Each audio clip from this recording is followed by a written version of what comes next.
அஸ்ஸலாமு அலைக்கும் வரஹ்மத்துல்லாஹி வபரகாத்து. அன்பிற்குரிய சகோதரர்களே, வமா உஹில்ல லிகைரில்லாஹி பிஹி என்பது நம்முடைய விவாத பொருளாக இருக்கிறது. அல்லாஹ் அல்லாதவர்களுக்காக அறுக்கப்பட்ட பிராணிகள் ஹராம் என்பது சிலோன் தௌஹீத் ஜமாத்தின் நிலைப்பாடாக இருக்கிறது. ஆனால் எதிர்த்தரப்பினர்கள் எந்த நிலைப்பாட்டில் இருக்கிறார்கள்? அல்லாஹ் அல்லாதவர்களுக்காக அர்ப்பணிக்கப்பட்டால், பூஜை செய்யப்பட்டால், படையல் செய்யப்பட்டால் அந்த பொருட்கள் ஹராமானது. இன்னும் சொல்ல போனால் ஒருபடி மேல போய் அந்த பொருட்கள் சிறுக்கான பொருட்கள். அந்த சிறுக்கை விட்டு நாங்கள் இப்ராஹிம் நபி அலைஹிஸ்ஸலாம் அவர்கள் எப்படி விலகினார்களோ அப்படி விலக வேண்டும் என்பது அவர்களுடைய வாதமாக இருக்கிறது. நாங்கள் அல் குர்ஆன்ல 5வது அத்தியாயத்துல 103வது வசனத்தை எடுத்து வச்சு சொன்னோம். என்னது சொன்னோம்?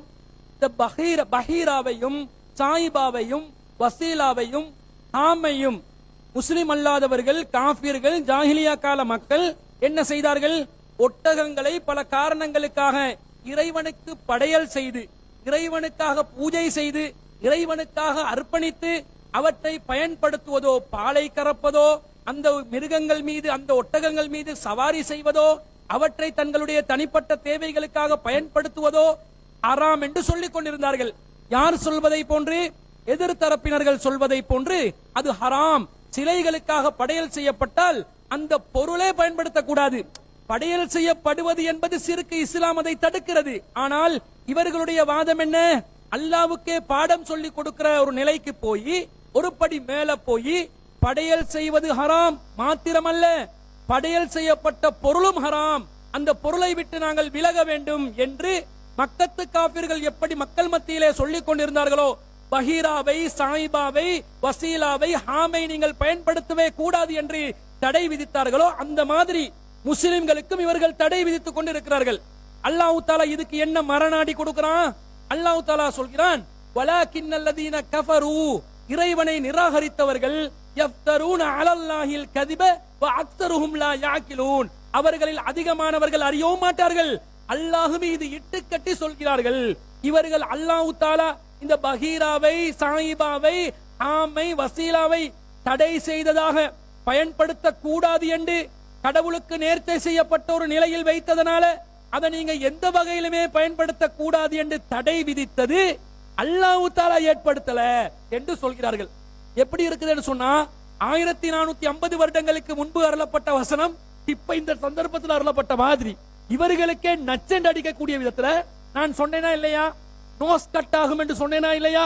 இந்த நோஸ் கட் ஆகக்கூடிய விதத்தில் அல்லாஹ் ரப்பல் ஆலமீன் சொல்வதை நாங்கள் பார்க்கிறோம். இன்னும் சொல்ல போனால் இது சம்பந்தமாக வரக்கூடிய புகாரில 42-57வது ஹதீஸ்ல நபிகள் நாயகம் ஸல்லல்லாஹு அலைஹி வஸல்லம் அவர்கள் சொல்கிறார்கள், இந்த வசீலாவை ஒருவர் என்ன செய்கிறார்? சாயிபாவை ஒருவர் நேர்த்தியாக ஏற்படுத்தி அதை பயன்படுத்த கூடாது என்று சொன்னதனால அவர் நரகத்திலே, அம்ர் பின் ஆமின் அல் குஸாய் என்று சொல்லக்கூடியவர் நரகத்தில் அவர் தள்ளப்பட்டார், நரகத்தை நோக்கி சென்று கொண்டிருந்ததை நான் பார்த்தேன். அதாவது அல்லாஹ் அல்லாதவர்களுக்காக அல்லாஹ் அல்லாதவர்களுக்காக படையல் செய்யப்பட்டதை ஹராம் என்று யார் சொல்வார்களோ, அதை யார் ஹராமாக்கிக் கொள்வார்களோ, இப்படி சாயிபாவை ஹராமாக்கி கொண்ட அம்ர் இப்னு ஆமிர் என்பவர் நரகத்தை நோக்கி சென்று கொண்டிருந்ததை நான் பார்த்தேன் என்று அல்லாஹ்வின் தூதர் ஸல்லல்லாஹு அலைஹி வஸல்லம் சொல்றாங்க. இப்ப யார நரகத்துக்கு அழைக்கிறார்கள் என்று விளங்குதா? யார் நரகத்துக்கு போய் கொண்டிருக்கிறாங்க என்று விளங்குதா? அல்லாஹ் பாதுகாக்க வேண்டும். சிந்தியுங்கள். நீங்கள் தவறான நிலையில், புரியாத நிலையில், அதிமேதாவித்தனமாக சிந்தித்து இந்த வசனத்திலிருந்து நாங்கள் இப்படி புரிந்து கொள்ள வேண்டும் என்ற ஒரு தவறான ஒரு கொள்கையை முடிவெடுத்திருக்கலாம். ஆனால் உங்களுக்கு அல்லாஹ் நேர்வழி காட்டுவதற்கு இந்த திருமறை வசனமும் ஹதீஸும் போதுமானதாக இல்லையா? எவ்வளவு வமா உஹிலக்கு விளக்கம் சொல்கிறோம், ஆனால் உங்களுடைய மண்டை திறந்து கொள்வதாக தெரிவதில்லை. அதனால் நீங்க என்ன செய்யுங்க? இவற்றை சிந்தித்து மக்கத்து காபிர்களுடைய நிலைக்கு நாம் சென்று விடக் கூடாது, அம்ர் இப்னு ஆமிர் போன்று நரகத்தை நோக்கி நாம் சென்று விடக் கூடாது என்று அல்லாஹ் அல்லாத சிலைகளுக்காக படையல் செய்வது ஹராம் தான்.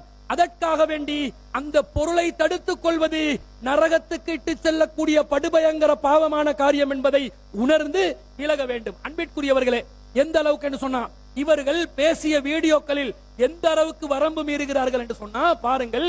இவங்க சொல்றாங்க, கிளிப் 44 போடுங்க.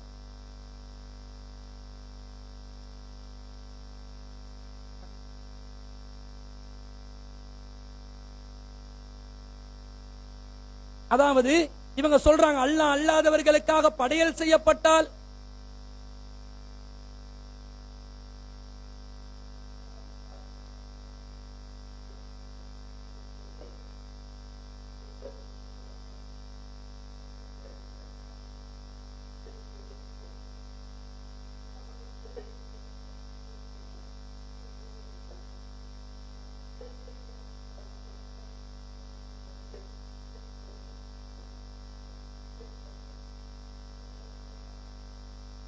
அதாவது தேங்காய் ஒன்றை படையல் செய்தால் அது சிறுக்கு தேங்காய், வாழைப்பழத்தை படையல் செஞ்சா சிறுக்கு வாழைப்பழம், கத்திரிக்காயை படையல் செஞ்சா சிறுக்கு கத்திரிக்காய், கிழங்கையும் கத்திரிக்காவையும் சிறுக்காக்குற அளவுக்கு அறிவு எந்த அளவுக்கு போச்சு?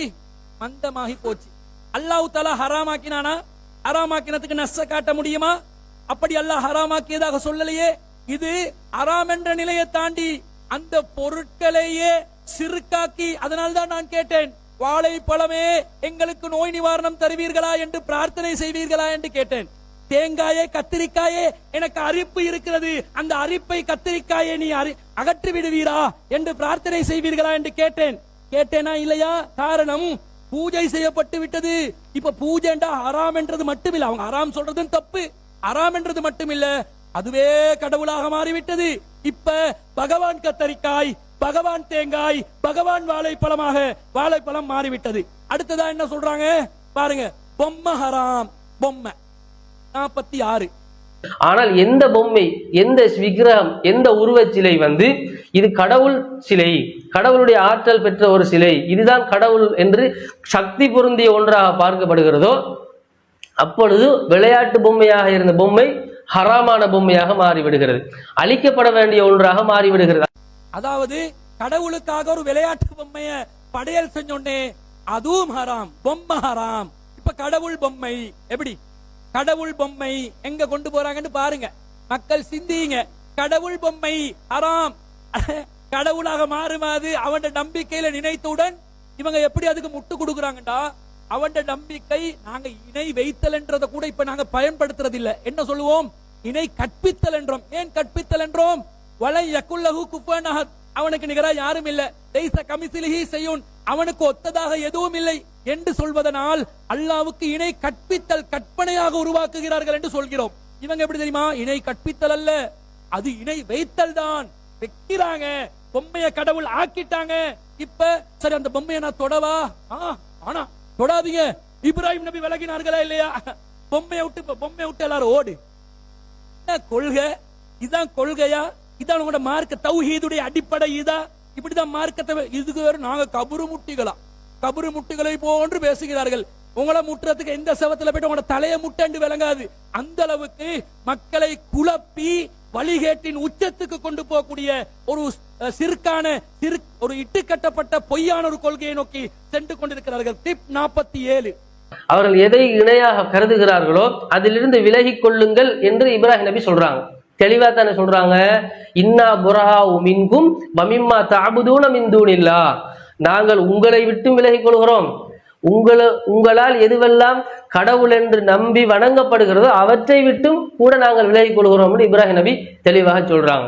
அப்ப இப்ராஹிம் நபி சொன்ன அடிப்படையில பார்க்கிற நேரத்துல ஒருத்தன் ஒரு பொருளை, ஒரு கல்லை, ஒரு மரத்தை கடவுள் என்று நம்பி வணங்குவானாக இருந்தால் அதிலிருந்து நாங்க விலகி கொள்ளணும். அது மாதிரி ஒரு வாழைப்பழத்தை, ஒரு எலுமிச்சம்பழத்தை, ஒரு தேங்காயை, ஒரு பொங்கலை, ஒரு படையலை ஒருவன் இது கடவுளுடைய சக்தி பெற்றது, நோயை போக்கக்கூடியது, இது வாழ்விலே வளம் பெற செய்யக்கூடியது, அருள் வளத்தை நமக்கு பொங்க வைக்கக்கூடியது, பாவங்களை போக்கக்கூடியது என்று ஒரு உணவை ஒருவன் கருதுகிறான் என்று சொன்னால் அந்த உணவு அல்லாஹ்வுக்கு இணை வைக்கப்பட்ட உணவு, அல்லாஹ்வுக்கு இணை வைக்கப்பட்ட ஷிர்கான நம்பிக்கை கொண்ட ஒரு உணவு, கடவுள் சக்தி, கடவுள் தன்மை இருப்பதாக நம்பப்படுகின்ற உணவு. எனவே ஒன்றிலே கடவுள் தன்மை இருக்கிறது, அது கடவுள் என்று நம்பப்பட்டால் அதிலிருந்து முஸ்லிம்களாகி நாங்கள் என்ன செய்ய வேண்டும்? இப்ராஹிம் நபியினுடைய வழிமுறையை பின்பற்றி விலகிக் கொள்ளணும். இப்ராஹிம் நபி என்ன சொன்னாங்க? அல்லாஹ் தாலாவுக்கு இணையாக மக்கள் கருதக்கூடியதை விட்டு விலகி விட்டார்கள். கேள்வி கேட்டோம், இப்ராஹிம் நபி எப்படியா சொன்னார்? சூரியனை விட்டு விலகினாரா? சந்திரனை விட்டு விலகினாரா? அது இப்ராஹிம் நபி கிட்ட கேட்டுக்கொள்ளுங்க சொல்லி இப்ராஹிம் நபியை ஒரு நையாண்டி பண்ணி விட்டுட்டு அதுக்கு பிறகு அது கொஞ்சம் ரிவர்ஸ் டைம் சில விஷயங்கள் பேசினார்கள் என்று வைத்துக் கொள்ளுங்கள். என்ன சொல்கிறார்கள்? இப்ராஹிம் நபி எப்படி சிறுக்குல இருந்து விலகினார்களோ அந்த மாதிரி சிறுக்கு பொம்மை விலகிக் கொள்வோம், சிறுக்கு வாழைப்பழம் விலகிக் கொள்வோம், சிறுக்கு கத்திரிக்காய் விலகிக் கொள்வோம், சிறுக்கு உருளைக்கிழங்கு விலகிக் கொள்வோம். என்ன கொள்கை? தௌஹீதுல இஸ்திகாமத்தை பத்திக்கலாம். எப்படி இஸ்திகாமத் பொம்மை. இது மட்டுமல்ல, பாருங்கள் 40வது கிளிப்பை போடுங்க. அப்ப அந்த ஷிர்கை விட்டுதான் இப்ராஹிம் நபி என்ன செய்யறாங்க? வமிம்மா தஅபுதூன மின் தூனில்லா, அல்லாஹ்வை தவிர எதையெல்லாம் நீங்கள் வணங்கினீர்களோ, எதில இணை வைத்தீர்களோ, எதை ஷிர்காக்கினீர்களோ அதை விட்டு விலகுறோம் என்று இப்ராஹிம் நபி சொல்றாங்களே. அப்ப அது சில மட்டும்தான் வருமா? வாழைப்பழம் வராதா? தேங்காய் வராதா? இணை வைத்து பூஜிக்கப்பட்ட வாழைப்பழம் வராதா? அதாவது கியாஸ் பண்ணி சொன்ன ஒரு விஷயம் இல்ல. இப்ராஹிம் நபி எப்படி விளங்கினாங்களோ, வாழைப்பழத்தை விட்டு விலக வேண்டும், தேங்காயை விட்டு விலக வேண்டும், கத்திரிக்காய். இது நேரடி நசு, இது தௌஹீல் எல்லாம் கிடையாது. இது சூரியனை விட்டு விலக வேண்டும், சந்திரனை விட்டு விலக வேண்டும், கோமாதா பீஃபை விட்டு விலக வேண்டும், சிக்கனை விட்டு விலக வேண்டும், சேவற்கொடியோனண்ட சிக்கனை விட்டு விலக வேண்டும். அவ மச்சம் என்ற அவதாரத்துல மீனை விட்டு விலக வேண்டும். சூரியன் சந்திரன் மொத்த அண்ட சலாசாலத்தை விட்டு விலகி எங்க இருக்கணும் தெரியுமா? பஸ்பமாகி போக வேண்டும். அதாவது நெருப்பு வணங்கிகள் நெருப்பை விட்டு விலக வேண்டும். இப்ப தீப்பெட்டி கூட இவங்களுக்கு என்ன செய்யலாது? எடுக்கல, தீயை விட்டு விலகுகிறோம். என்னது எந்த அளவுக்கு போகுது என்று சொன்னா சொல்கிறார்கள். என்ன சொல்கிறார்கள் என்று பாருங்க. கிளிப் 25 போடுங்க. நீங்கள் சொல்லக்கூடிய மாதிரி இந்த கடையிலே பூஜை செய்யப்பட்டிருக்கக்கூடிய பொருள் ஹராம் தான். மாற்று மதத்தவர்களுடைய பூஜை செய்யப்பட்ட எந்த ஒரு வியாபார பொருளை எடுத்துக்கொண்டால் அது ஹராம் தான். கடுகளவும் அதில் சந்தேகம் கிடையாது. அவர்களுடைய கடையில் நாம் ஒரு சீனி வாங்க முடியாது, ஒரு தீப்பெட்டி வாங்க முடியாது, எதையும் வாங்கக்கூடாது. ஏனென்றால் அவர்கள் கடவுளுக்கு, அவர்களுடைய மத கடவுளுக்கு பூஜை செய்துவிட்டு தான் அந்த பொருள்களை விற்பனை செய்கிறார்கள். அது ஷிர்க் என்பதில், ஹராம் என்பதில் துளியளவு நமக்கு சந்தேகமே கிடையாது. ஆனாலும் நம்முடைய சக்திக்கு அப்பாற்பட்டது என்ற ஒன்று எந்த இடத்தில் வருகிறதோ அந்த இடத்தில் நமக்கு மார்க்கம் என்ன செய்கிறது என்று சொன்னால் அதுல விதிவிலக்கு சொல்லுது. சரியா? சீனி வாங்க 1 கிலோ சீனி எடுப்போமா? பண்டையோட கடையில ஹராம். ஒரு தீப்பெட்டி எடுப்போமா? சூரியன் தீப்பெட்டியா எடுப்போமா? சூரியனும் மேல சந்திரனும் மேல. இப்ப 2 இருக்குது. அதுல உருவம், சூரியன் உருவம் இருக்குது, தீப்பெட்டியும் இருக்குது. இந்த மாதிரி மூல குழம்பின மூளை இல்லாத ஒரு கொள்கையை மக்களுக்கு சொன்னால் மக்கள் உங்களை நோக்கி வருவாங்க. தௌஹீத் என்ற பேர்ல நிர்பந்தம் என்று அல்லாஹ் தஆலா எதை விதிவிலக்கில் கைர பாயின் வலா ஆதின் என்று அல்லாஹ் சொன்னானோ அதை சர்வசாதாரணமாக ஆதரிக்கக்கூடிய விதத்தில் அல்லாஹ்வின் அஸ்ஸலாமு அலைக்கும் வரஹ்மத்துல்லாஹி வபரகாத்துஹு. விவாதம் எதை நோக்கி நகர்ந்து கொண்டிருக்கிறது? எதிர்த்தரப்பு எதை சொல்லி நியாயப்படுத்துவதென்று தெரியாமல் எதையெல்லாம் சொல்லிக் கொண்டிருக்கிறார்கள். மக்களும் இதை அவதானித்துக் கொண்டிருக்கிறார்கள். அப்துல் ராசிக் என்பவர் மிகப்பெரிய பொய் சொல்லிக் கொண்டிருக்கிறார் என்பதை நேற்றும் சொன்னேன், இன்றைக்கு சொன்னேன், இப்ப ஒன்றும் சொல்ல போறேன். அவங்களோட நிர்வாகத்தை ஆதாரமாக வைத்து, சும்மாவெல்லாம் சொல்லல, அவங்களோட நிர்வாகிகள் கூட இதுக்கு ஆதாரமாக இருப்பார்கள், நம்பிக்கையாளர்களாக இருந்தால். அடுத்தது என்ன விஷயம் என்றா, இந்த தரப்புல ஆக்களை நீங்க பாத்தீங்கன்னா எல்லாருக்கும் பேருக்கு முன்னாலே மௌலவி, பின்னால் அவங்க படிச்ச மதரசாவுடைய பட்டம் இருக்கும், மஜீதி, சிராஜி, ரசீதின்லாம். அப்துல் ராசிக்கு என்ன இருக்குது? மௌலையும் இல்லை, அங்கால ஒரு பட்டமும் இல்லை. எங்கள்கிட்ட நிறைய இந்த சில நேரங்களில் புலனாய்வுத்துறை சில நேரம் கேட்டிருக்கிறாங்க. அப்ப அவர் மதரசாவில் ஓதினோத்தரா, அவர் மார்க்கம் படிச்சவரா அப்படி கேட்டிருக்கிறாங்க. அப்ப அவர் மதரசாவில் ஓதல்ல, அப்ப எப்படி அவர் மார்க்கம் சொல்லுவாரு அப்படின்லாம் கேட்டிருக்கிறாங்க. அது வேற பிரச்சனை. இவருக்கு எந்த அளவு காழ்ப்புணர்ச்சிண்டா, எந்த அளவு பொறாமன்ஸ்ன்னா, இவங்களுக்கெல்லாம் அப்படி பட்டம் இருக்குது, அதால எப்படியாவது டேமேஜ் பண்ணணும், இவங்களோட சர்டிபிகேட்டை நாங்கள் பார்க்கணும். உங்களுக்கு ஒரு நல்ல ஒரு ஐடியா ஒன்று சொல்றேன். இதுக்கு பின்னால் உங்களோட ஜமாத்தில் நீங்க யாராவது சேர்க்கிறதா இருந்தா உங்களோட சர்டிபிகேட்டை கொண்டாங்க, நாங்கள் அதை பார்க்கணும். அரபு வாசிக்க தெரியுமா? சரியா? ஏண்டா நாங்க தரங்கட்டலாம் இந்த ஆக்களை இது செய்யறதில்ல. சில ஆக்கள் இந்த இதுல கூட முகநூல்ல கூட குர்ஆன் கூட தெரியான்னு கூட சொல்றாங்க. நாங்க அந்த அளவுக்கு எல்லாம் ஆக்களை தட்டம் பேசுறது இல்லை. ஆனா எங்களை பேசிட்டாங்க, பேர் சொல்லி பேசியிருக்கிறாங்க. நாங்க அனுப்பின கடிதமே வாசிச்சு காட்டப்பட்டது. ஒரு நிர்வாக தர்மம் ஒன்று இருக்கு, ஒரு நிறுவனத்துடைய தர்மம். நாங்க அதிலிருந்து நீங்க செல்ற கருத்து பிழைன்னு சொல்லி நாங்க இன்னொரு பக்கத்தை விவாதிக்க வாரோம் சொல்லி எழுத்து மூலமாக அறிவித்தால் இது பிழையா? இது தவறாயுது? இது ஒரு அழகான நாகரிகமான செயலா இல்லையா? முன்கூட்டியே அறிவிச்சிருக்கிறோம். அறிவிக்காம வந்திருந்தா பச்சை துரோகிகள், எங்களுடன் ஒன்றாக இருந்தவர்கள் அப்படின்னுவாங்க. அறிவித்து நாகரிகமாக நாங்கள் நடந்திருக்கிறோம். அந்த கடிதத்தை கொண்டு வாசிச்சு காட்டினார். அது பிரச்சனை இல்லை, நாங்க எழுதின கடிதம் தானே அது, அதுல எங்களுக்கு எந்த பிரச்சனையும் கிடையாது. அதுல ரெட்டை வேடுமாம்.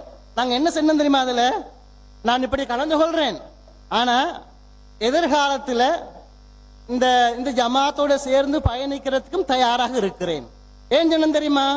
சில நேரம் நாங்கள் முன்வைக்கின்ற ஆதாரத்தின் அடிப்படையில் உங்களுக்கு மனமாற்றம் வந்து அதை நீங்கள் சரியாக கண்டு திருந்திக் கொண்டால் மீண்டும் இந்த ஜமாத்தில் பயணிப்பதில் எங்களுக்கு எந்த பிரச்சனையும் கிடையாது, எந்த ஆட்சேபனும் கிடையாது. அதனால தான் சொன்னோம், சும்மா வந்து சேர்றதுக்கு இல்ல, நீங்க அதை ஞாபகத்தில் வச்சுக்கணும். அடுத்தது இவங்களோட இந்த தரம் எப்படி தெரியுமா? இவங்களோட ஆய்வுடைய தராசரம் எப்படின்னு தெரியுமா என்றெல்லாம் கேட்டாரு. தராசரத்தை நான் சொல்றேன். இவங்களோட கடிதம் எனக்கு வந்திருக்குது, அது டேட் எல்லாம் சேர்த்து எடுத்திருக்கிறேன். நான் ஒரு தரம் இந்த ஆய்வுக்கு வாங்கன்னு சொன்னாங்க. நிறைய தாய் இருக்காங்க நீங்க நினைச்சிருக்கிறீங்க, அந்த அளவுக்கு தாய்கள் கிடையாது. தனிநபர் எடுக்கிற முடிவுலதான் இது நடக்குது, வேற எந்த காரணமும் கிடையாது. தாய் இதுக்கு ஆய்வுக்கு வாங்கன்னு சொன்னாங்க. அப்ப நாங்க என்ன செஞ்சோம்டா, முன்கூட்டியே பெயரை பதிவு செஞ்சோம். நான் ஒன்று, சில்மி ரசீதி ஒன்று, எங்களுடைய சலாஹுதி மௌலி ஒன்று, 3 பேர். இன்னொரு யாரோ தெரியா எங்களுக்கு திருப்பி ஒரு அறிவித்தல் வருது, இது ஒரு பெரிய இயக்கம் தானே, தாய்கள் யாரும் இல்லை, 4 பேர் தான் வந்திருக்கோம். அப்ப நாங்க 3 பேர் 3 பேர். இன்னொரு யாரோ தெரியா 4 பேர் தான் அப்ளை பண்ணிருக்கிறாங்க, அறிவிச்சிருக்காங்க வாரண்டு.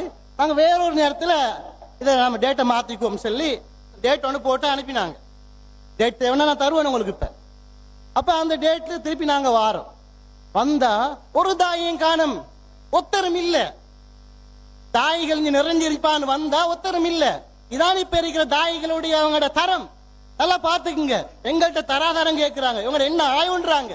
அப்ப உங்களோட ஆய்வாளர்களை காணலையே, எங்க கூட்டு வந்த நீங்க ஆய்வாளர்களை? ஒத்தரையும் காணல. அதுக்கு பிறகு அங்க வந்தா அது ஏகப்பட்ட பிரச்சனை. இதுக்கு காரணம் ஒன்று சொன்னாங்க. அன்றைக்கு இந்த உரிய நேரத்தில் நடக்காத காரணம் தலைவர் ரிசானாட்ட கேட்டேன். அவருக்கு தனிப்பட்ட மரியாதையில் எனக்கு மரியாதை இருக்கு. அவர்கிட்ட கேட்டேன், அவர் என்ன சொன்னார் தெரியுமா? நான் அவர்கிட்ட சொன்னேன், நான் இந்த கருத்தை சொல்லுவேன் சரி. அவர் சொன்னாரு, எங்களுக்கு ஒரு ஒரு கிளையில கூட்டம் ஒன்று இருந்துச்சு, அதால நிர்வாகம் போன, அதால இதுல இந்த செயலாளர் கடிதம் வந்திருக்குது, 4 தாய்கள் தான் இதுக்கு வாரத்துக்கு அனுமதி இந்த சம்மதிச்சிருக்கிறாங்க, அதால நாங்க இல்லாமக்கிருக்கோம் சொல்லி. என்னங்க தலைவர் ஒரு காரணம், நீங்க ஒரு காரணம், இதெல்லாம் பொய்யா இல்லையா? இது பொய்யா இல்லையா? இதுல பொய் சொல்றவர்கள் மார்க்கத்தில் உண்மை சொல்வாங்க நினைக்கிறீங்களா? அது மட்டும் இல்ல, இன்னொரு விஷயத்த சொல்றேன் நான். அப்ப வந்தாச்சு, ஒத்தருமே இல்ல. அஜ்மீர் அமீனுக்கு பல தடவை சக்குர் பாய் கோல் எடுத்தார். அவர் இருக்கிறார் ஆதாரம், எடுத்த ஆன்சரே இல்ல. அது என்ன காரணம் நமக்கு தெரியும், அல்லாஹ் ஆலம். சில நேரம் பொய்யை சொல்லலாம், உண்மையை சொல்லலாம். அஸ்ஸலாமு அலைக்கும் வரஹ்மத்துல்லாஹி வபரகாத்துஹு. அப்போ வந்திருக்கிறோம், என்னத்துக்கு? ஆய்வுக்கு வந்திருக்கிறோம்.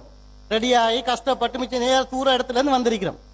வந்திருந்தா யாரையுமே காணல. சகோதரர் அப்துல் ராசிக் வாராரு 5 மணிக்கு பிறகு. சரியா கொஞ்சம் முந்தி வந்தாலும் சரியா ரூபாய் ஆதாரம் வரீங்க. இங்க பேசுற நேரம் அது ஓகே, 4 மணிக்கு வந்தாலும் வச்சுக்கோமே, அல்லது 4 5 மணி. இங்க பேசுற நேரம் ஒரு விஷயத்தை சொன்னாரு, நாங்க 3 மணித்தியாலம் கலந்துரையாடினோம். இது பொய் இல்லையா? இது பொய் இல்லையான்னு கேட்கிறேன் நான். நாங்க எங்க 3 மணித்தியாலம் பேசினோம்?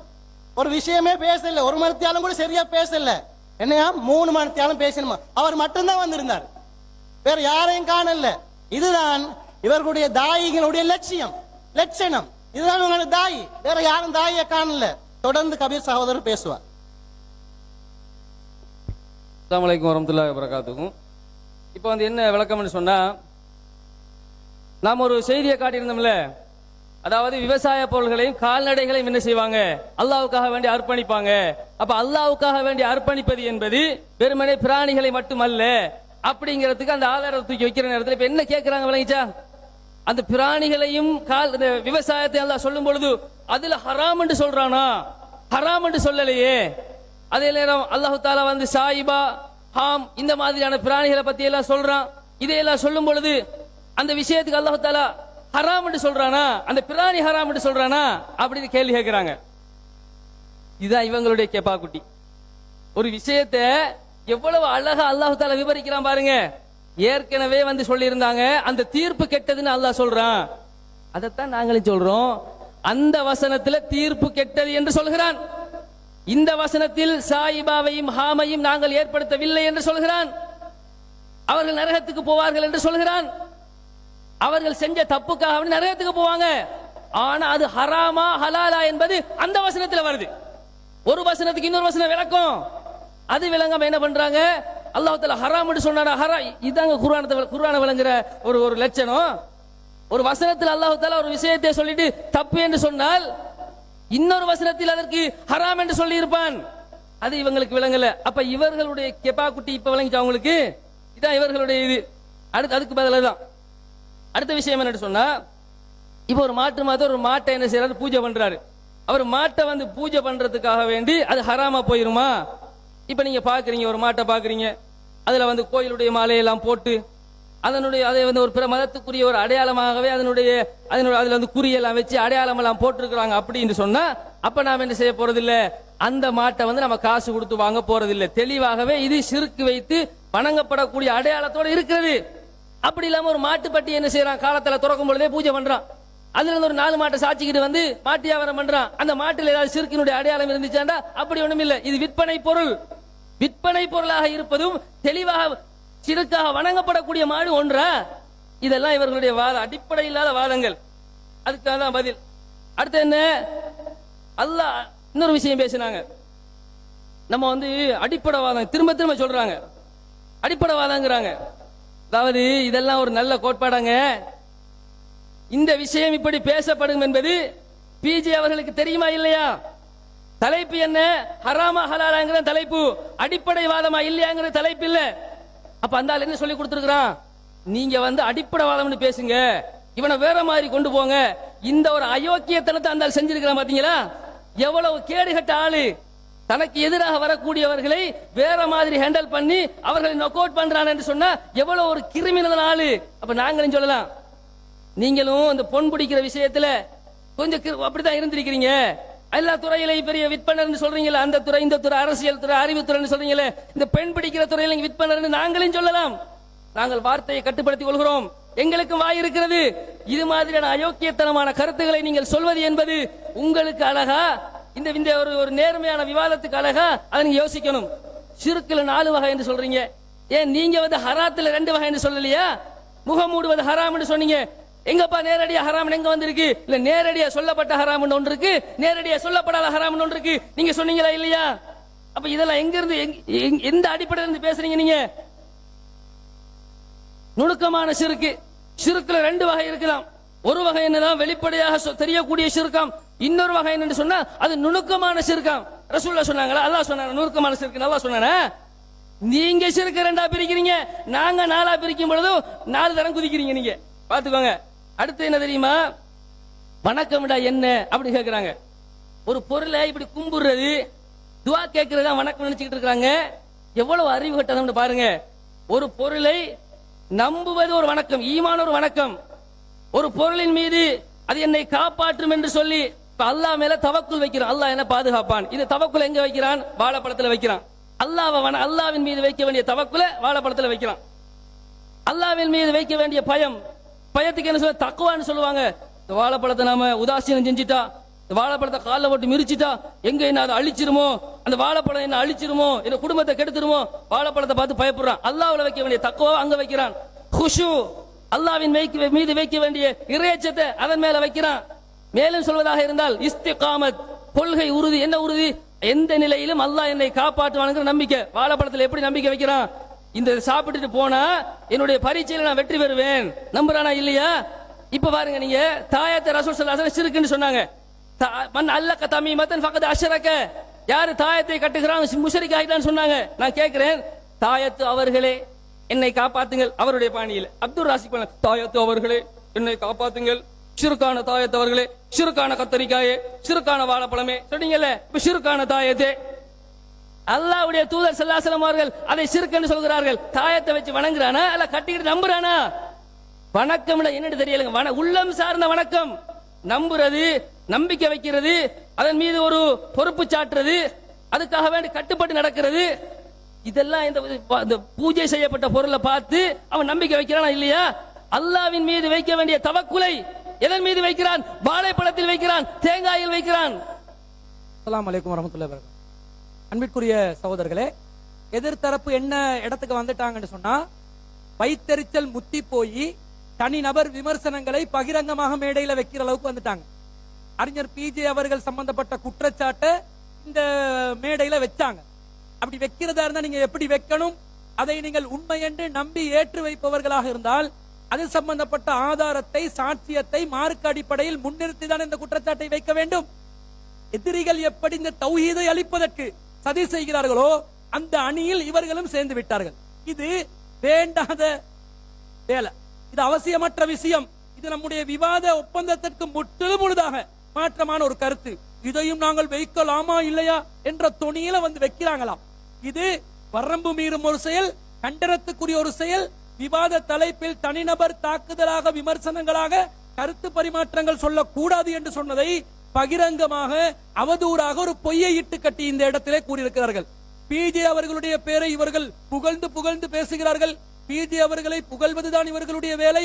அவர் கூட இதை கண்டிக்க மாட்டாரா? நேரடியா முகத்துக்கு புகழ்ந்தா அந்த ஆள்ட மூஞ்சில மண்ண தூவணும். நாங்க இது அவரை வந்து அண்ணன் பிஜே அவர்களே உங்களுடைய மகிமையோ மகிமெண்டா சொல்லி கொண்டிருக்கிறோம். மார்க்க ரீதியாக நல்ல விஷயங்களை பேசும் போது ஒருவரை புகழ்வது, அவருக்கு பின்னாடி இருந்து புகழ்வதில் என்ன தவறு இருக்கிறது? இப்ப லைவில் அவர் பார்த்து கொண்டிருந்தால் அவர் பார்த்து பேஸ்புக்கு ஸ்கிரீனுக்கு மண்ண தூரத்துக்கா என்ன சொல்றீங்க?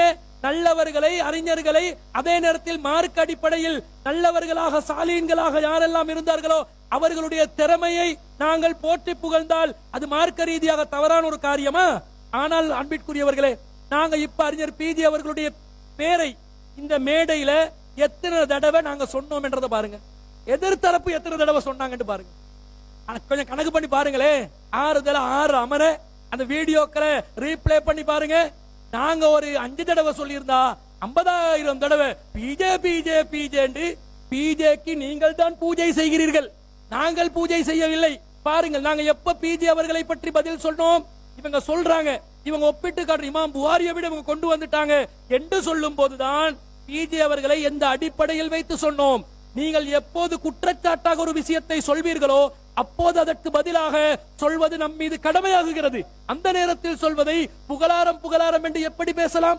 அப்போ ஒரு விவாதம் எந்த துணையில் சென்று கொண்டிருக்கிறது என்பதை கூட அறியாதவர்களாக பதில் சொல்லிக் கொண்டிருக்கிறார்கள். எங்களை பொறுத்தவரையில் பிஜே அவர்கள் ஒரு மார்க்கறிஞர் தான். அவர் நமக்கு கடவுளோ, நம்முடைய இறைவனுக்கு நமக்கும் இடைத்தரகரோ, அவர் மகானோ, ஒரு ரிஷியோ அல்ல. அவரை நாங்கள் ஒரு மனிதனுடைய இடத்தில் தான் வைக்கிறோம். ஆனால் உங்களை போன்று அறிஞரோடு பேசும்போது சரியானே என்று கூஜா தூக்குபவர்கள் அல்ல. நாங்கள் எதை மார்க்க ரீதியாக தவறாக காண்கிறோமோ அதை நேரடியாக அவருக்கு சுட்டி காட்டுவதற்கு தயங்காதவர்கள் என்பதை அவரும் அறிவார். நாங்களும் அப்படித்தான் செயல்படுத்திக் கொண்டு வருகிறோம். ஆனால் உங்களை போன்று இரட்டை வேடம் போடுபவர்கள் அல்ல. அவரோடு பேச கிடைச்சா நீங்க எப்படி எல்லாம் எச்சி வடிப்பீங்கன்னு நமக்கு தெரியும். ஆனா அதை இந்த சபையில் நாங்கள் பேசுவதற்கு விரும்பவில்லை. ஆனால் இப்ப எப்படி காட்டுறாங்க தெரியுமா? அவர் என்றாலே அலர்ஜிமாய் காட்டுறாங்க. இதே எதிர்த்தரப்பில் உள்ளவர்கள் அறிஞர் பிஜே அவர்களுடன் பேசுகின்ற சந்தர்ப்பங்கள் கிடைத்த நேரத்தில் என்னமாய் நடந்து கொண்டார்கள் என்றதை நான் படம் போட்டு காட்டினால் அது சபைக்கு நன்றாக இருக்காது. அதனால் அதை நாங்கள் விலகிச் செல்கிறோம். அடிப்படைவாதம் திசை திருப்புகிறார்கள். அடிப்படைவாதம் என்று சொல்கிறார்கள்.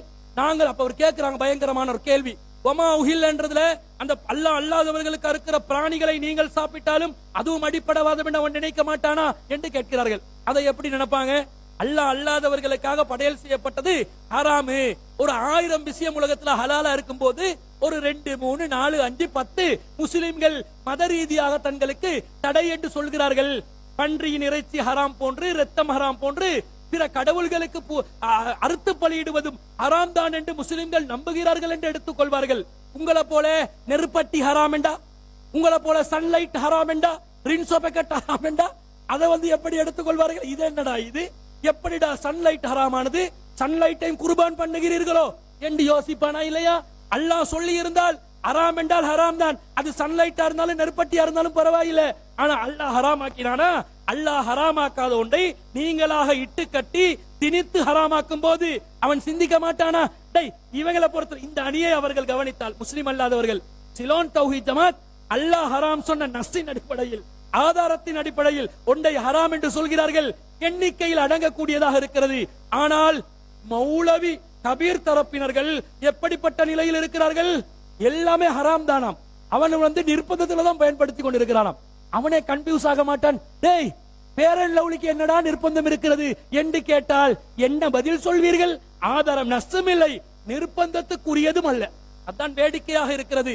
அது மாத்திரமில்ல அன்பிற்குரியவர்களே, இவர்கள் மூசா அலைஹிஸ்ஸலாம் அவர்கள் அந்த சிறுக்கை உடைத்து தகர்த்தெறிந்தார்கள். எப்படி வீடியோக்களில் பேசுவார்கள் என்றா, தகர்த்து எறிந்து சுக்குநூறாக்குற வேலையை பண்ணாங்க.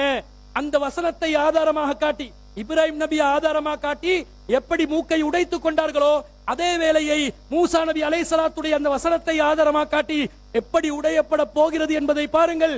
சிறுக்கான விஷயங்களை கண்டால் அந்த சிறுக்கான விஷயங்களை சும்மா இருக்க கூடாது.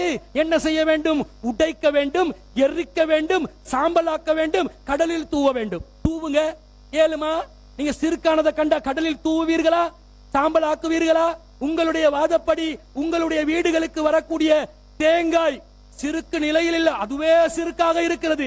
அந்த சிறுக்கை நீங்கள் என்ன பண்ணணும்? தேங்காவை கொண்டு வந்து நிர்பந்தம் என்று தேங்காய் பாலை போட்டு பருப்பு கறி ஆக்காம அந்த தேங்காவை பத்த வச்சு அதை சாம்பலாக்கி உங்களுடைய ஏரியால இருக்கிற கடல் காத்தாங்குடி பீச்ல போயிட்டு என்ன செய்யணும்? தூவணுமா இல்லையா? என்ன வாதம், என்ன ஆதாரம் வைத்துக் கொண்டு பேசுகிறார்கள்? அது மாத்திரமில்ல அன்பிற்குரியவர்களே, இவர்களுடைய நெருப்ப கூட யூஸ் பண்ணல. இப்ப மாற கேஸ் என்ன, நெருப்பும் கடவுள், அதை விட்டு விலக வேண்டும், தேங்காவை பத்த வைக்க வேண்டும். சரியான பிரச்சனைக்குள்ள உங்களை நம்பிய மக்களை நீங்கள் கொண்டு போய் விட்டு கடைசியில எல்லாத்தையும் அம்போடு கைவிடக்கூடிய ஒரு நிலை ஏற்படுகிறது. அது மாத்திரமல்ல அன்பிற்குரியவர்களே, நீங்கள் எல்லாம் விபச்சாரம் செய்யாமல் இருக்கிறீர்கள். கண்ணால் விபச்சாரம் செய்யாமல், காதால் விபச்சாரம் செய்யாமல், கைகளால் விபச்சாரம் செய்யாமல், உங்களுடைய உறுப்புகளால் விபச்சாரம் செய்யாமல் இறைவனுக்காக உங்களை இறையச்சத்துடன் பாதுகாத்துக் கொண்டிருக்கிறீர்கள் என்றால், சகோதரர் கபீருடைய வாதம் என்ன? அது நிர்பந்தத்துல கொஞ்சம் கண்டால விபச்சாரம் செஞ்ச பரவாயில்ல, கிளிப்ப போடுங்க ஐயா, 20வது கிளிப். மார்க்கத்துல விபச்சாரத்தை ஹராம்னு சொல்லப்பட்டிருக்கிறது. எந்த அளவுக்கு சொல்லப்பட்டிருக்கிறது? விபச்சாரத்தை நெருங்க கூட செய்யாதீர்கள். லா தக்ரபு ஸினா, விபச்சாரத்தை நெருங்கவே செய்யாதீர்கள். இன்னஹு கான ஃபாஹிஷா வஸா சபீலா, அது ஒரு கெட்ட ஒரு வழிமுறையாக இருக்கிறது என்ன அல்லாஹ் தஆலா சொல்றான். அப்படிப்பட்ட விபச்சாரத்தை நாம நெருங்க கூட, அது ஹராம். இதுல யாருக்காவது சந்தேகம் இருக்கிறதா? மாற்று கருத்து இருக்கிறதா? கிடையாது. ஆனா இதே விபச்சாரத்தை நீங்க எடுத்து பார்த்தீங்கன்னு சொன்னா எல்லாத்துலயுமே விபச்சாரம். கண்களால விபச்சாரம் நடக்குது, பார்வை மூலமாக, வாயினுடைய பேச்சினால் விபச்சாரம் நடக்கிறது, கையினால் தொடுவதன் மூலமாக விபச்சாரம் நடக்கிறது, இப்படி பல வகையில விபச்சாரம் நடக்கிறது. இப்படியெல்லாம் விபச்சாரம் இருக்கும் என்று ரசூல் ஸல்லல்லாஹு அலைஹி வஸல்லம் அவர்களே சொல்லிவிட்டார்கள். ஒவ்வொரு மனிதனுக்கும், ஆதமுடைய மக்கள் ஒவ்வொருவருக்கும் விபச்சாரத்தினுடைய ஒரு பங்கு எழுதப்பட்டிருக்கிறது என்றே ரசூல் ஸல்லல்லாஹு அலைஹி வஸல்லம் அவங்க சொல்லியிருக்கிறாங்க. அப்ப எழுதப்பட்டு விட்டது, விதியாக்கப்பட்டு விட்டது என்று வருகிற பொழுது இதுல யாராச்சும் தப்பிக்க முடியுமா? நாம தப்ப முடியுமா? இல்ல இமாம்கள் தப்ப முடியுமா? சஹாபாக்கள் தப்ப முடியுமா? இல்ல நபிமார்கள் தான் தப்ப முடியுமா? ஆதமுடைய மக்கள் அனைவருக்கும் இல்ல சொல்றாங்க. அப்ப எல்லாருக்குமே இந்த விபச்சாரத்தினுடைய பங்கு எழுதப்பட்டிருக்கிறதுன்னு சொன்னா அப்ப எப்படி விபச்சாரம் நடக்குது? நேரடியாக விபச்சாரத்தை மறை உறுப்பை கொண்டு நிறைவேற்றாத வகையில மத்த வழியில எல்லாம் விபச்சாரம் நடக்குது. அதாவது கண்களால் விபச்சாரம் நடக்கிறது. நீங்க ஒரு கடையில வேலை செய்றீங்க, முஸ்லிம் பெண்களோ முஸ்லிம் அல்லாத பெண்களோ அவர்களுடைய நிர்வாணத்தை, அரை நிர்வாணத்தை காட்டக்கூடிய விதத்தில் இருந்தால் இவருடைய வாதம் என்ன தெரியுமா? பார்த்து கொண்டு இருக்கிறோமா? நிர்பந்தத்துல பாருங்க, வேற வழி இல்லை என்றார். விபச்சாரத்தை நிர்பந்தத்துக்கு ஆதாரமாக்கன்னா இதுதானே விளக்கம். என்ன செய்ய சொல்கிறார்கள் அல்லாஹ்வின் தூதர் ஸல்லல்லாஹு அலைஹி வஸல்லம்? கண்ண ஆம்பளை நம்ப இயலாது, அப்படி இப்படி கொஞ்சம் இருக்கதான் செய்வான். அப்படி இருந்தால் ரசூல் ஸல்லல்லாஹு அலைஹி வஸல்லம் என்ன சொன்னார்கள்? உன்னுடைய பார்வை இஸ்ரிஃப் அப்சாரக, பார்வையை திருப்பண்டாங்க. இப்ப பார்வையை திருப்பி கொள்ளணும். இவர் கேட்கிறாரு, இப்ப பார்வை திரும்பி திரும்பி திரும்பி இருந்தா கண்ணால் ஒரு விஷன்ல கண்ட்ரோல்ல வைக்க முடியாம போகும்னு நினைப்பார்கள். அப்படி இருந்த அந்த பார்வையை தாழ்த்துவது என்று ஒன்று இருக்கிறது, கண்ணியமான பார்வையாக்க வேண்டியது ஒன்று இருக்கிறது. அல்லாஹ் கட்டளை போட்டு இருக்க. இவருடைய வாதம் என்ன தெரியுமா? கொஞ்சம் பார்த்து இடக்கட ரசிக்க தான் செய்வோம், கண்டுகொள்ளாதீங்க, நிர்பந்தத்துல வந்துடும். என்ன கொள்கை? உங்களோட தூய்மை இஹ்லாஸையும் அடகு வைத்து விட்டார்கள். நீங்க எல்லாம் இப்ப நாங்க இவரை நம்புறவங்க எல்லாம் எப்படி பார்க்க வேண்டியது தெரியுமா? ஓ, இவங்க எல்லாத்தையும் வீட்டுக்கு கூட்டி போவேராது, அப்படி இப்படி கண்ணால லைட்டா விபச்சாரத்தை பண்ணிட்டு கையால லேசா தடவி விட்டுட்டு நிர்பந்தம் என்று சொன்னாலும் சொல்லி விடுவார்கள். இவர்களை வீடுகளுக்கு தேத்தனி ஒன்று கொடுக்கறதுக்காவது கூட்டி போவேலா என்று சொல்லி யார்கிட்ட முகத்துல கரிய பூசுறாங்க? உங்கள் அனைவருடைய முகத்திலும் கரிய பூசி உங்களுடைய இறையச்சத்தை நடுக்கடல்ல சாமியிட அந்த சிலைய மூசா அலைஹிஸ்ஸலாம் தூவினாங்களோ இல்லையோ, கபீர் அவர்கள் உங்களுடைய இறையச்சத்தை தூவி விட்டாரா இல்லையா? சிந்திக்கிறது இல்லையா? இது மாத்திரமல்ல, லொலிபப் வாங்கி கொடுத்தா பிள்ளைக்கு என்ன விதமான லொலிபப் வாங்கி கொடுப்பீர்கள் கேட்கிறாரு. அதாவது அறிவு முத்தி போனா இப்படித்தான் சிந்தனைகள் வரும். ஒரு லொலிபப், கடவுள் லொலிபப். என்ன லொலிபப்? கடவுள் லொலிபப் இருந்தால் எப்படி நீங்கள் அந்த லொலிபப்பை உறிஞ்சுவீர்கள்? உரியக்கூடாது என்று சொல்லி ஒன்னாவது கிளிப்ப போடுங்க. கடவுள் வடிவத்தில் உள்ள பொருட்கள் ஹராம்.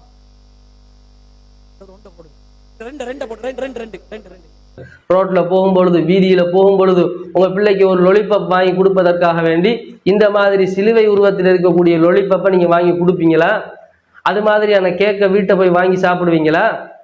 ஒரு சபையில வச்சு உங்களுக்கு கடவுள் உருவத்தில் இருக்கக்கூடிய பிரமத கடவுள் வடிவில இருக்கக்கூடிய ஒரு கேக்கை உங்களுக்கு தந்தால் அதனை நீங்கள் சாப்பிடுவீர்களா? ஒரு மானம் இருந்தால், ரோஷம் இருந்தால், இஸ்லாமிய உணர்வு இருந்தால், ஈமானிய தெளிவு இருந்தால் கண்டிப்பாக அதை நீங்கள் சாப்பிட மாட்டீர்கள். அதாவது புள்ளையொண்ட ரோட்ல கூட்டி போப்பாங்களா, அது லொலிபப் கேட்குமாம். என்ன லொலிபப்புங்க கேட்குமா உங்ககிட்ட? சிலுவை லொலிபப், விநாயகர் லொலிபப், இயேசுநாதர் லொலிபப். என்ன வாதம்? சரி, அப்படி லொலிபப் கொண்டு கடையில விநாயகர் லொலிபப்பும் சிலுவை லொலிபப்பும் இருந்ததாக வைத்துக் கொள்ளுங்கள். இவங்க என்ன நான் சொன்னேன் அடிப்படைவாதம் என்று எங்க கொண்டு போறாங்கடா, அவனோட கடவுள்களை லொலிபப்பும் கேக்குமாக ஆக்கி விட்டார்கள். சரி, அப்படிதான் இருந்தா அது சிறுக்கின் வடிவம் இருக்கிறதா இல்லையா? சிறுக்கின் வடிவம் இருக்கிறது. அதை உடனடியாக அழித்து ஒழிக்க வேண்டும். அப்படியோ அழித்து ஒழிக்காவிட்டால் நாங்க சிறுக்குக்கு துணை புரிந்ததாக ஆகிவிடும். இது வெறி பிடித்த ஒரு நிலை, மனநிலை பாதிக்கப்பட்ட ஒரு நிலையாக இருக்கிறதா இல்லையா? 4வது கிளிப்ப போடுங்க. ஏன்னா அல்லாஹ்வுடைய தூதர் ஸல்லல்லாஹு அலைஹி வஸல்லம் என்ன சொல்றாங்க? முஸ்லிம்ல வரக்கூடிய ஹதீஸ் அர்சலனி பிஸலத்தில் அர்ஹாமி வகஸ்ரில் அவுசானி. என்னை அல்லாஹ் தஆலா எப்படி அனுப்பி இருக்கிறான் என்று சொன்னால், குடும்ப உறவுகளை சேர்ந்து நடக்கும்படியும், உருவங்களை, சிலைகளை, விக்கிரகங்களை, ஷிர்கான சிலைகளை உடைக்கும்படியும் அல்லாஹ் தஆலா என்னை அனுப்பி இருக்கிறான் என்று சொல்றாங்க. அப்ப ஷிர்கான சிலைகளை அழிக்க வேண்டும் என்பது ரசூல் ஸல்லல்லாஹு அலைஹி வஸல்லம் உடைய கோட்பாடாக இருக்கிறது. அதே மாதிரி அலி ரலியல்லாஹு அன்ஹு அவர்களை அனுப்பக்கூடிய செய்தி முஸ்லிம்ல இடம்பெறுகிறது. அதுவும் அதே மாதிரி அலி ரலியல்லாஹு அன்ஹு அவர்களை அனுப்பக்கூடிய செய்தி அதுவும் முஸ்லிம் தான் இடம்பெறுகிறது. அல்லா ததஅ திம்சாலன் இல்லா பமஸ்தா. எந்த ஒரு உருவச் சிலையையும் ஷிர்கான வடிவத்தையும் நீ அழிக்காமல் விட்டு விடாதே என்று சொல்லி ரசூல் ஸல்லல்லாஹு அலைஹி வஸல்லம் என்னை அனுப்பி வைத்தார்கள். இப்படியும் ஹதீஸ் இருக்கிறது. அப்ப ஷிர்கான உருவத்தில, ஷிர்கான வடிவத்தில, விநாயகர் வடிவத்தில, சிலுவை வடிவத்தில அல்லது இயேசுநாதர் வடிவத்தில ஒரு உருவத்தை, ஒரு உணவை தயாரித்து உங்களுக்கு தந்தால் இப்ப இதுக்கு சட்டம் என்ன? இதுவும் ஹலால் என்று சொல்ல போறீங்களா? இதுக்கு ஆகும் என்ற ஃபத்வா கொடுக்க போறீங்களா? அல்லது இது மொத்தமாகவே இதை ஹராம் என்று ஒதுக்க போகிறீர்களா? அல்லது அந்த உருவத்தை நாங்கள் அழித்து விட்டு அந்த கேக்கை உடைத்து கசக்கி விட்டு அதற்கு பிறகு சாப்பிடுவோம் என்று ஏதாவது அறிவு கட்ட, ஏதாவது மானம் கெட்டு போன ஒரு பதில, ஏதாவது ரோஷம் கெட்டு போன, இஸ்லாத்துக்கு ரோஷம் மானம் எல்லாம் இருக்கிறது, அந்த ரோஷம் மானத்தை இழந்து ஒரு பதில் சொல்ல போறீங்களா? அதாவது அல்லாஹ்வின் தூதர் ஸல்லல்லாஹு அலைஹி வஸல்லம் அவர்கள் சிலைகளை உடைப்பதற்காக அனுப்பப்பட்டவர்கள். அத மாதிரி நாங்க போயிட்டு சிலையை உடைக்கணுமா? இல்ல லொலிபப்பை உடைக்கணும். சரி, உங்க வாதப்படி புள்ள லொலிபப்பை கேட்டுட்டு வைங்க. லொலிபப்பை எடுத்து என்ன பண்றோம்? வாயில எடுத்து நல்லா கடிச்சு தின்ன வேண்டியதுதானே? உடஞ்சி தானே போக போகுது, பஸ்பமாகத்தானே போக போகுது. இதுக்கு பயங்கர வாதமாங்க, மார்க்க ரீதியான தெளிவுகளாம். இதுதான் இஸ்திகாமத். இஸ்திகாமத்தை பாத்தீங்களா? அஸ்ஸலாமு அலைக்கும் வரஹ்மத்துல்லாஹி வபரகாத்துஹு. அன்புக்குரிய இஸ்லாமிய சகோதரர்களே, விருப்பம் சம்பந்தமாக அடிக்கடி பேசி வராங்க. அந்த விடயத்தை பொறுத்த வரைக்கும் பொதுவாக நம்ம எப்படி தெளிவாக குறிப்பிடணும்னு கேட்டால், இந்த நாட்டில் நாங்கள் வாழுகிற பொழுது விரும்பிய விரும்பாமல் நிர்பந்தத்தில் வாழ்ந்து கொண்டிருக்கிறோம். அதில் யாரும் மறக்க மாட்டான். எப்படி வாழ்கிறோம்? பாடசாலைக்கு அனுப்ப முடியாத நிலைமைன்னு கேட்டால் மொத்தமாகவே இணையப்பு நடக்கிறது. அது ஹாஸ்பிட்டலுக்கு போகாமல் ஒரு நிலைமை, ஒரு ஹோட்டலுக்கு போக முடியாத நிலைமை, இப்படி ஒட்டுமொத்தமாக நிர்பந்த நிலை இருக்கான்னு கேட்டால் இருக்க தான் செய்கிறது. அதில் யாரும் மறக்க முடியாது. அப்படி பேசுவதனால் அடிப்படை வாதம் ஆகிவிடுமான்னு கேட்டால், அப்போ அந்த வாதம் என்பது உங்களுக்கு திரும்பும் என்பதற்கு ஏற்கனவே பேசியிருக்கிறோம். அதே நேரத்தில் இவங்க அடிக்கடி என்ன பேசுகிறாங்கன்னா, இந்த பேரலவலி, அது மாதிரி சாக்லேட்டு, இது போன்ற காரியங்களை அடிக்கடி பேசுகிறாங்க. இது சம்மந்தம் விளங்கப்பட்டு லேசாக விளங்கிடலாம். பொதுவாக பார்த்தீங்கன்னா யாருமே என்ன செய்யறதுன்னு கேட்டால், ஒரு மாற்று மத சகோதரர்கள் எப்போவுமே இந்த தனக்கு அல்லாஹ்விடத்தில் பிரார்த்தனை செய்வான். அவங்களோட கடவுளத்தில், அவரோட கடவுளத்தில் பிரார்த்தனை செய்வான். எப்படி பிரார்த்தனை செய்வான்னு கேட்டால், தனக்கு என்ன செய்யணும்னு கேட்டால் லாபம் கூட கிடைக்கணும், அல்லது இன்றைய தொழில் கிடைக்கணும்ன்றா என்ன செய்வான்னு கேட்டால் ஆரம்பிக்கிற போல செய்வாங்க. யாரை மாற்று மத சகோதரர்கள் எங்கேயாவது சிக்னலாம் எடுத்து வச்சு, டூத் பிரஷ் எடுத்து வச்சு எல்லாத்தையும் கொண்டு கடவுளுக்கு படைச்சி, கடவுளே இந்த சிக்னலுக்கு தானே உனக்காவணி படைக்கிறேன், எனவே அதுக்கு சக்தி கிடைக்க வேணும், அப்படி இங்கே நடக்குதா? அப்போ என்னது இல்லாத மக்கள்கிட்ட இல்லாத ஒன்றை ஏன் கேள்வியாக கேட்டுக்கிறீங்க? அது நடக்கிறது இல்லை, எங்கேயும் நடக்காது. நீங்க எந்த மாற்றம் சொல்ற எடுத்துக்கனாலும் சிக்னலை வச்சுக்கொண்டோ அல்லது பிரஷை வச்சுக்கொண்டோ அதை கடவுளுக்கு முன்னால் வைத்துக்கொண்டு என்ன செய்யறேன், நான் வந்து இது அருள் வளம் கிடைக்கிறேன், இது நீங்க அதை வைப்பதனால வந்து எங்களுக்கு என்ன செஞ்சிரும், அது வந்து அதுக்கு சக்தி வந்துடும். எனவே அந்த அந்த சிக்னலை பயன்படுத்துவதனால அந்த பல்லைக்கு தானே பல்லு வந்து சாதாரண பல்லா மாறாது, தீட்டினா அப்படி சொல்றது இல்லை, அப்படி நடக்கிறது இல்லை. அப்ப எனவே என்ன செய்யறான்னு கேட்டா திசை மாத்துறதுக்கு அதை பயன்படுத்திடுமா. அப்ப நிருப்பம் தான் கெட்டக்கரைகள் அது வராது. ஏன் வராதுன்னு கேட்டா அது அப்படி அவங்க செய்யறவும் இல்லை, நடக்கிறதும் இல்லை, காரியமும் கிடையாது. இதை நீங்க தெளிவா புரிந்து கொள்ள வேண்டும்.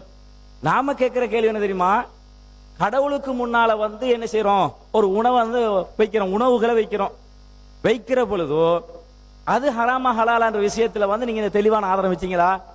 இதுக்கு முன்னால் பிஜே என்று சொல்லக்கூடிய சகோதரர் இந்த ஜமாத்தை பொறுத்தவரை நம்ம என்ன நிலைப்பாடு இருந்தோம், கடவுளுக்கு முன்னால் படைக்கிறது எல்லாம் ஹராமா இருந்தோம் தானே. இருந்தா நான் கேட்கிறேன், இதெல்லாம் வந்து எப்படி இருந்தோம்? அப்ப வந்து அடிப்படை வாதம் பேசணும். அப்ப ஏற்கனவே நாங்க இருந்திருக்கிறோம்ப்பா, ஆனா அடிப்படை வாதமான நிலைப்பாடு இருந்தவன் அப்படியே முடிவெடுப்பீங்க? என்ன சொல்றீங்க, ஏற்கனவே கிட்டத்தட்ட பல வருஷங்களாக 1-2 வருஷம் இல்லை அந்த நிலைப்பாடுலாம் நம்ம இருந்தோம். எனவே வந்து ஒரு நிலைப்பாடு இருந்து நீங்க ஒரு விளக்கத்துக்கு வாரீங்க. ஒரு விளக்கத்துக்கு வருகிற போல ஆதாரத்து அடிப்படையில் விளக்கத்துக்கு வந்தா நம்ம ஒத்துக்கொண்டு போயிருவோம். நீங்க ஆதாரம் ஒண்ணு வைக்கலையே, ஒரு நிலைப்பாட்டுக்கு வாரீங்க, சும்மா மனோச்சின் அடிப்படையில் விளக்கம் எடுக்கிறீங்களா? நீங்களா விரும்பி விளக்கம் எடுக்கிறீங்களா? மாற்று மத ஆக்களுக்கு மத்தியில வந்து என்னங்க சொல்றது, யாராவது கேள்வி கேட்டா கேள்விக்கு பதில் இல்லைன்னு அதுக்காக நீங்க விளக்கம் எடுக்கிறீங்களா? முடிவெடுங்க. அது எப்படி ஆதாரத்து அடிப்படை முடிவை எடுத்தா நான் ஒத்துக்கூட தானே போறேன்னு சொல்றேன்.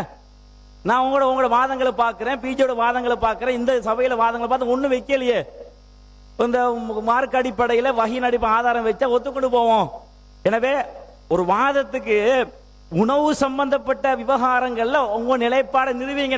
உணவு சம்பந்தமா, கடவுள் படைக்கிறது சம்பந்தமா, அதுல வந்து பூஜிக்கப்படும் உணவு சம்பந்தமா அதுல வாதங்கள் எடுத்து வச்சு நிரூபிச்சுட்டா அப்புறம் அடுத்த கட்டத்தை கேள்வி போலாம். இப்படி கேள்வி வருது, இப்படி கேள்வி வருது, இப்படி கேள்வி வருது, அதுக்கு என்ன செய்யறது, அதெல்லாம் எப்ப வரும் தெரியுமா?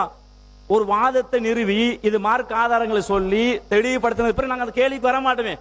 நாங்க சொல்லுவோம் சரி சரிங்க, ஆதாரம் காட்டினது பிறகு நாங்க எனக்கு மறுக்கிறது, வீம்புக்கு மறுக்க முடியுமா? அந்த அதிகாரம் எங்கிட்ட இருக்கிறதா? இந்த ஏகத்துவ கொள்கையில ஏன் பயணிக்கிறோம்? ஆதாரத்தின் அடிப்படையில் பயணிக்கிறோம். இன்னைக்கு தபிலி ஜமாத்து, மத்தமது ஜமாத்து, சலஃபி ஜமாத்து விட்டுப்படியா இதுக்கு வந்தோம். குர்ஆன் சுன்னாவின் அடிப்படையில் பின்பற்ற வேணும், அதை சுவர்க்கத்துக்கு இட்டு செல்லும், அதுக்கு தானே வந்தோம். அப்ப நீங்க ஆதாரம் இல்லாத சொல்ல நாங்க பின்பற்ற சொல்றீங்களா? அது நடைமுறைப்படுத்த சொல்றீங்களா? அப்ப அதுக்கு தான் இவ்வளவு நாளும் கேட்டோம். நீ வைக்கல, ஒண்ணு வைக்கலையே, வைக்கனா இப்படி நம்ப சொல்றீங்களே. அப்ப எனவே அப்ப இந்த சிக்னல் கதை, இந்த லவ்லி கிரீம் கதை மத்த விடுங்க. அதெல்லாம் ஏன் விட சொல்றேன் தெரியுமா? அதை பொறுத்த வரைக்கும் வந்து யாருமே செய்யல, கடவுளுக்கு முன்னால வந்து அப்படி ஒரு வேலை செய்யறல என்ற அடிப்படை புரியணும். உண்டு. அடுத்தது சில அடிப்படையே புரியணும். இன்னொன்று வாதங்களை எடுத்து வைக்கிறேன் பாருங்க. மார்க்கத்தை எப்படி புரியணும், எப்படி புரியணும்டா ஒன்றிலிருந்து ஒன்றை புரியலாங்க. இது மார்க்கத்தில் ஒரு அடிப்படை. இந்த ஜமாத்தை பொறுத்த வரைக்கும் அவங்களும் அப்படிதான் புரிஞ்சிக்கிறான், பிஜே அப்படிதான் புரிஞ்சிருக்கிறார். விளங்குதா? அப்ப எனவே வந்து அதை மறக்க மாட்டாங்க. இப்ப உதாரணத்துக்கு கொண்டு சொல்றேன் பாருங்க. இப்ப உதாரணத்துக்கு அம்பு எய்து வேட்டையாடுவோம் தானே, வேட்டையாடுகிற பொழுதோ அம்பு எய்கிறோம், பிஸ்மில்லா சொல்லி அம்பை எய்தி அது வந்து செத்துட்டா அது சாப்பிடலாமா? சாப்பிடலாம். ஆனா வந்து இப்ப கேள்வி என்ன தெரியுமா, அல்லாஹ் தஆலா அல் குர்ஆன் ரசூலுல்லாஹ் சொல்லுகிற பொழுது ஈட்டி முனை கூறு முனையால் தாக்கப்பட்டு துளைக்கப்பட்டு அந்த பிராணி செத்து போனா அதை வந்து சாப்பிடலாம். அதுக்கு கூறு முனை என்ற வார்த்தை கூறு முனையால். இதை வைத்து வந்து என்ன முடிவெடுக்கலாம்? துளைக்கிற வகையில எதெல்லாம் இருக்குமோ அதை கொண்டு என்ன செய்யலாம், எல்லாத்தையும் முடிவெடுக்கலாம். உதாரணத்துக்கு வந்து புல்லட்டை வச்சு கொண்டு ஷூட் பண்றான், அது வந்து என்ன செய்யணும் கேட்டா துப்பாக்கி வச்சு கொண்டு என்ன செய்யலாம், துப்பாக்கி வச்சு கொண்டு ஷூட் பண்றான். அது என்ன அந்த எதுக்கு வேட்டையாடுகிற போல அந்த வேலையை செய்யறான், மானையோ எதையோ வேட்டையாடுவீங்கன்னு. அப்ப வேட்டையாடுகிற பொழுது அது சாப்பிடக்கூடாண்டா அது சாப்பிடலாம். ஏன்? அது துளைச்சிட்டு போகிறது. ஒன்றிலிருந்து ஒன்று சட்டம் விளங்குறது தானே. அந்த காலத்துல வந்து ஈட்டி முனை வந்தாலும் ஈட்டி முனையை பொறுத்த வரைக்கும் என்ன, இன்றைய காலத்துல வந்து என்ன துப்பா புல்லட் தான் இருக்கிறது. ஆனா புல்லட் இருப்பதனால கேள்வி கேட்கலுமா? இல்ல, அந்த காலத்துல ஈட்டி தான் இருந்தாங்க, ஈட்டியை வச்சு ஈட்டியை மட்டும்தான் விளங்கணும். அப்ப துப்பாக்கியை வச்சு அது விளங்க முடியாதுன்னு சொல்ல முடியுமா? இல்ல, அதுல என்னென்ன அர்த்தம் வைக்கிறது, துளைக்கிறது எதெல்லாம் வரும் அதெல்லாம் குறிக்கும். இத சகோதரர் பிஜின்னு சொல்றாரு. ஹராம் ஹலால் என்ற புக்ல அவர் அழகா எழுதிக்கிறாரு. அப்ப அது தெளிவான ஏற்றுக்கொள்ள தானே வேணும். எப்படி ஒன்றிலிருந்து ஒன்று புரியலாம். அங்க ஈட்டி முனையில் வந்தாலும் கூட துளைக்கிற எதை கொண்டு நீங்க பயன்படுத்தினாலும் அன்றைய காலத்தில் அது புல்லட் இல்லையே, அதை விளங்கலாம்டா உங்க வாத பிரகாரம் இறைச்சின்றே வச்சுக்கொள்ளுங்க. இன்னொரு கடவுளுக்கு முன்னால் படைக்கிற அம்சம் வருகிற போது இறைச்சி என்பது உணவு சாப்பிடுவது, அதை வைத்து எதெல்லாம் உணவாக அது கடவுள் நான் படைக்கிறானோ அத்தனையும் விளங்க முடியாதா, புரிய முடியாதா? அப்ப நிறைய ஆதாரங்களை நேரடி ஆதாரம் செஞ்சிட்டோம், காட்டிட்டோம். உகில்லை என்ற வார்த்தை என சத்தம் விடப்பட்டவை என்பது எல்லாத்தையும் குறிக்கும் ஆதாரத்தை வச்சிட்டோம், தெளிவா வச்சிட்டோம். அவங்க வைக்க முடியல. ஆனால் உங்களுக்கு விளங்க வைப்பதற்காக வேண்டி, புரிய வைப்பதற்காக வேண்டி செய்யணும்னு கேட்டா ஒன்றிலிருந்து ஒன்றை விளங்கி சட்டம் எடுக்க முடியும். அதை நீங்கள் எடுத்திருக்கிறீங்க, அதை மறுக்க மாட்டீங்க என்பதற்கு இந்த செய்தியை சொல்றோம் என்ற அடிப்படை புரிகிறோம்.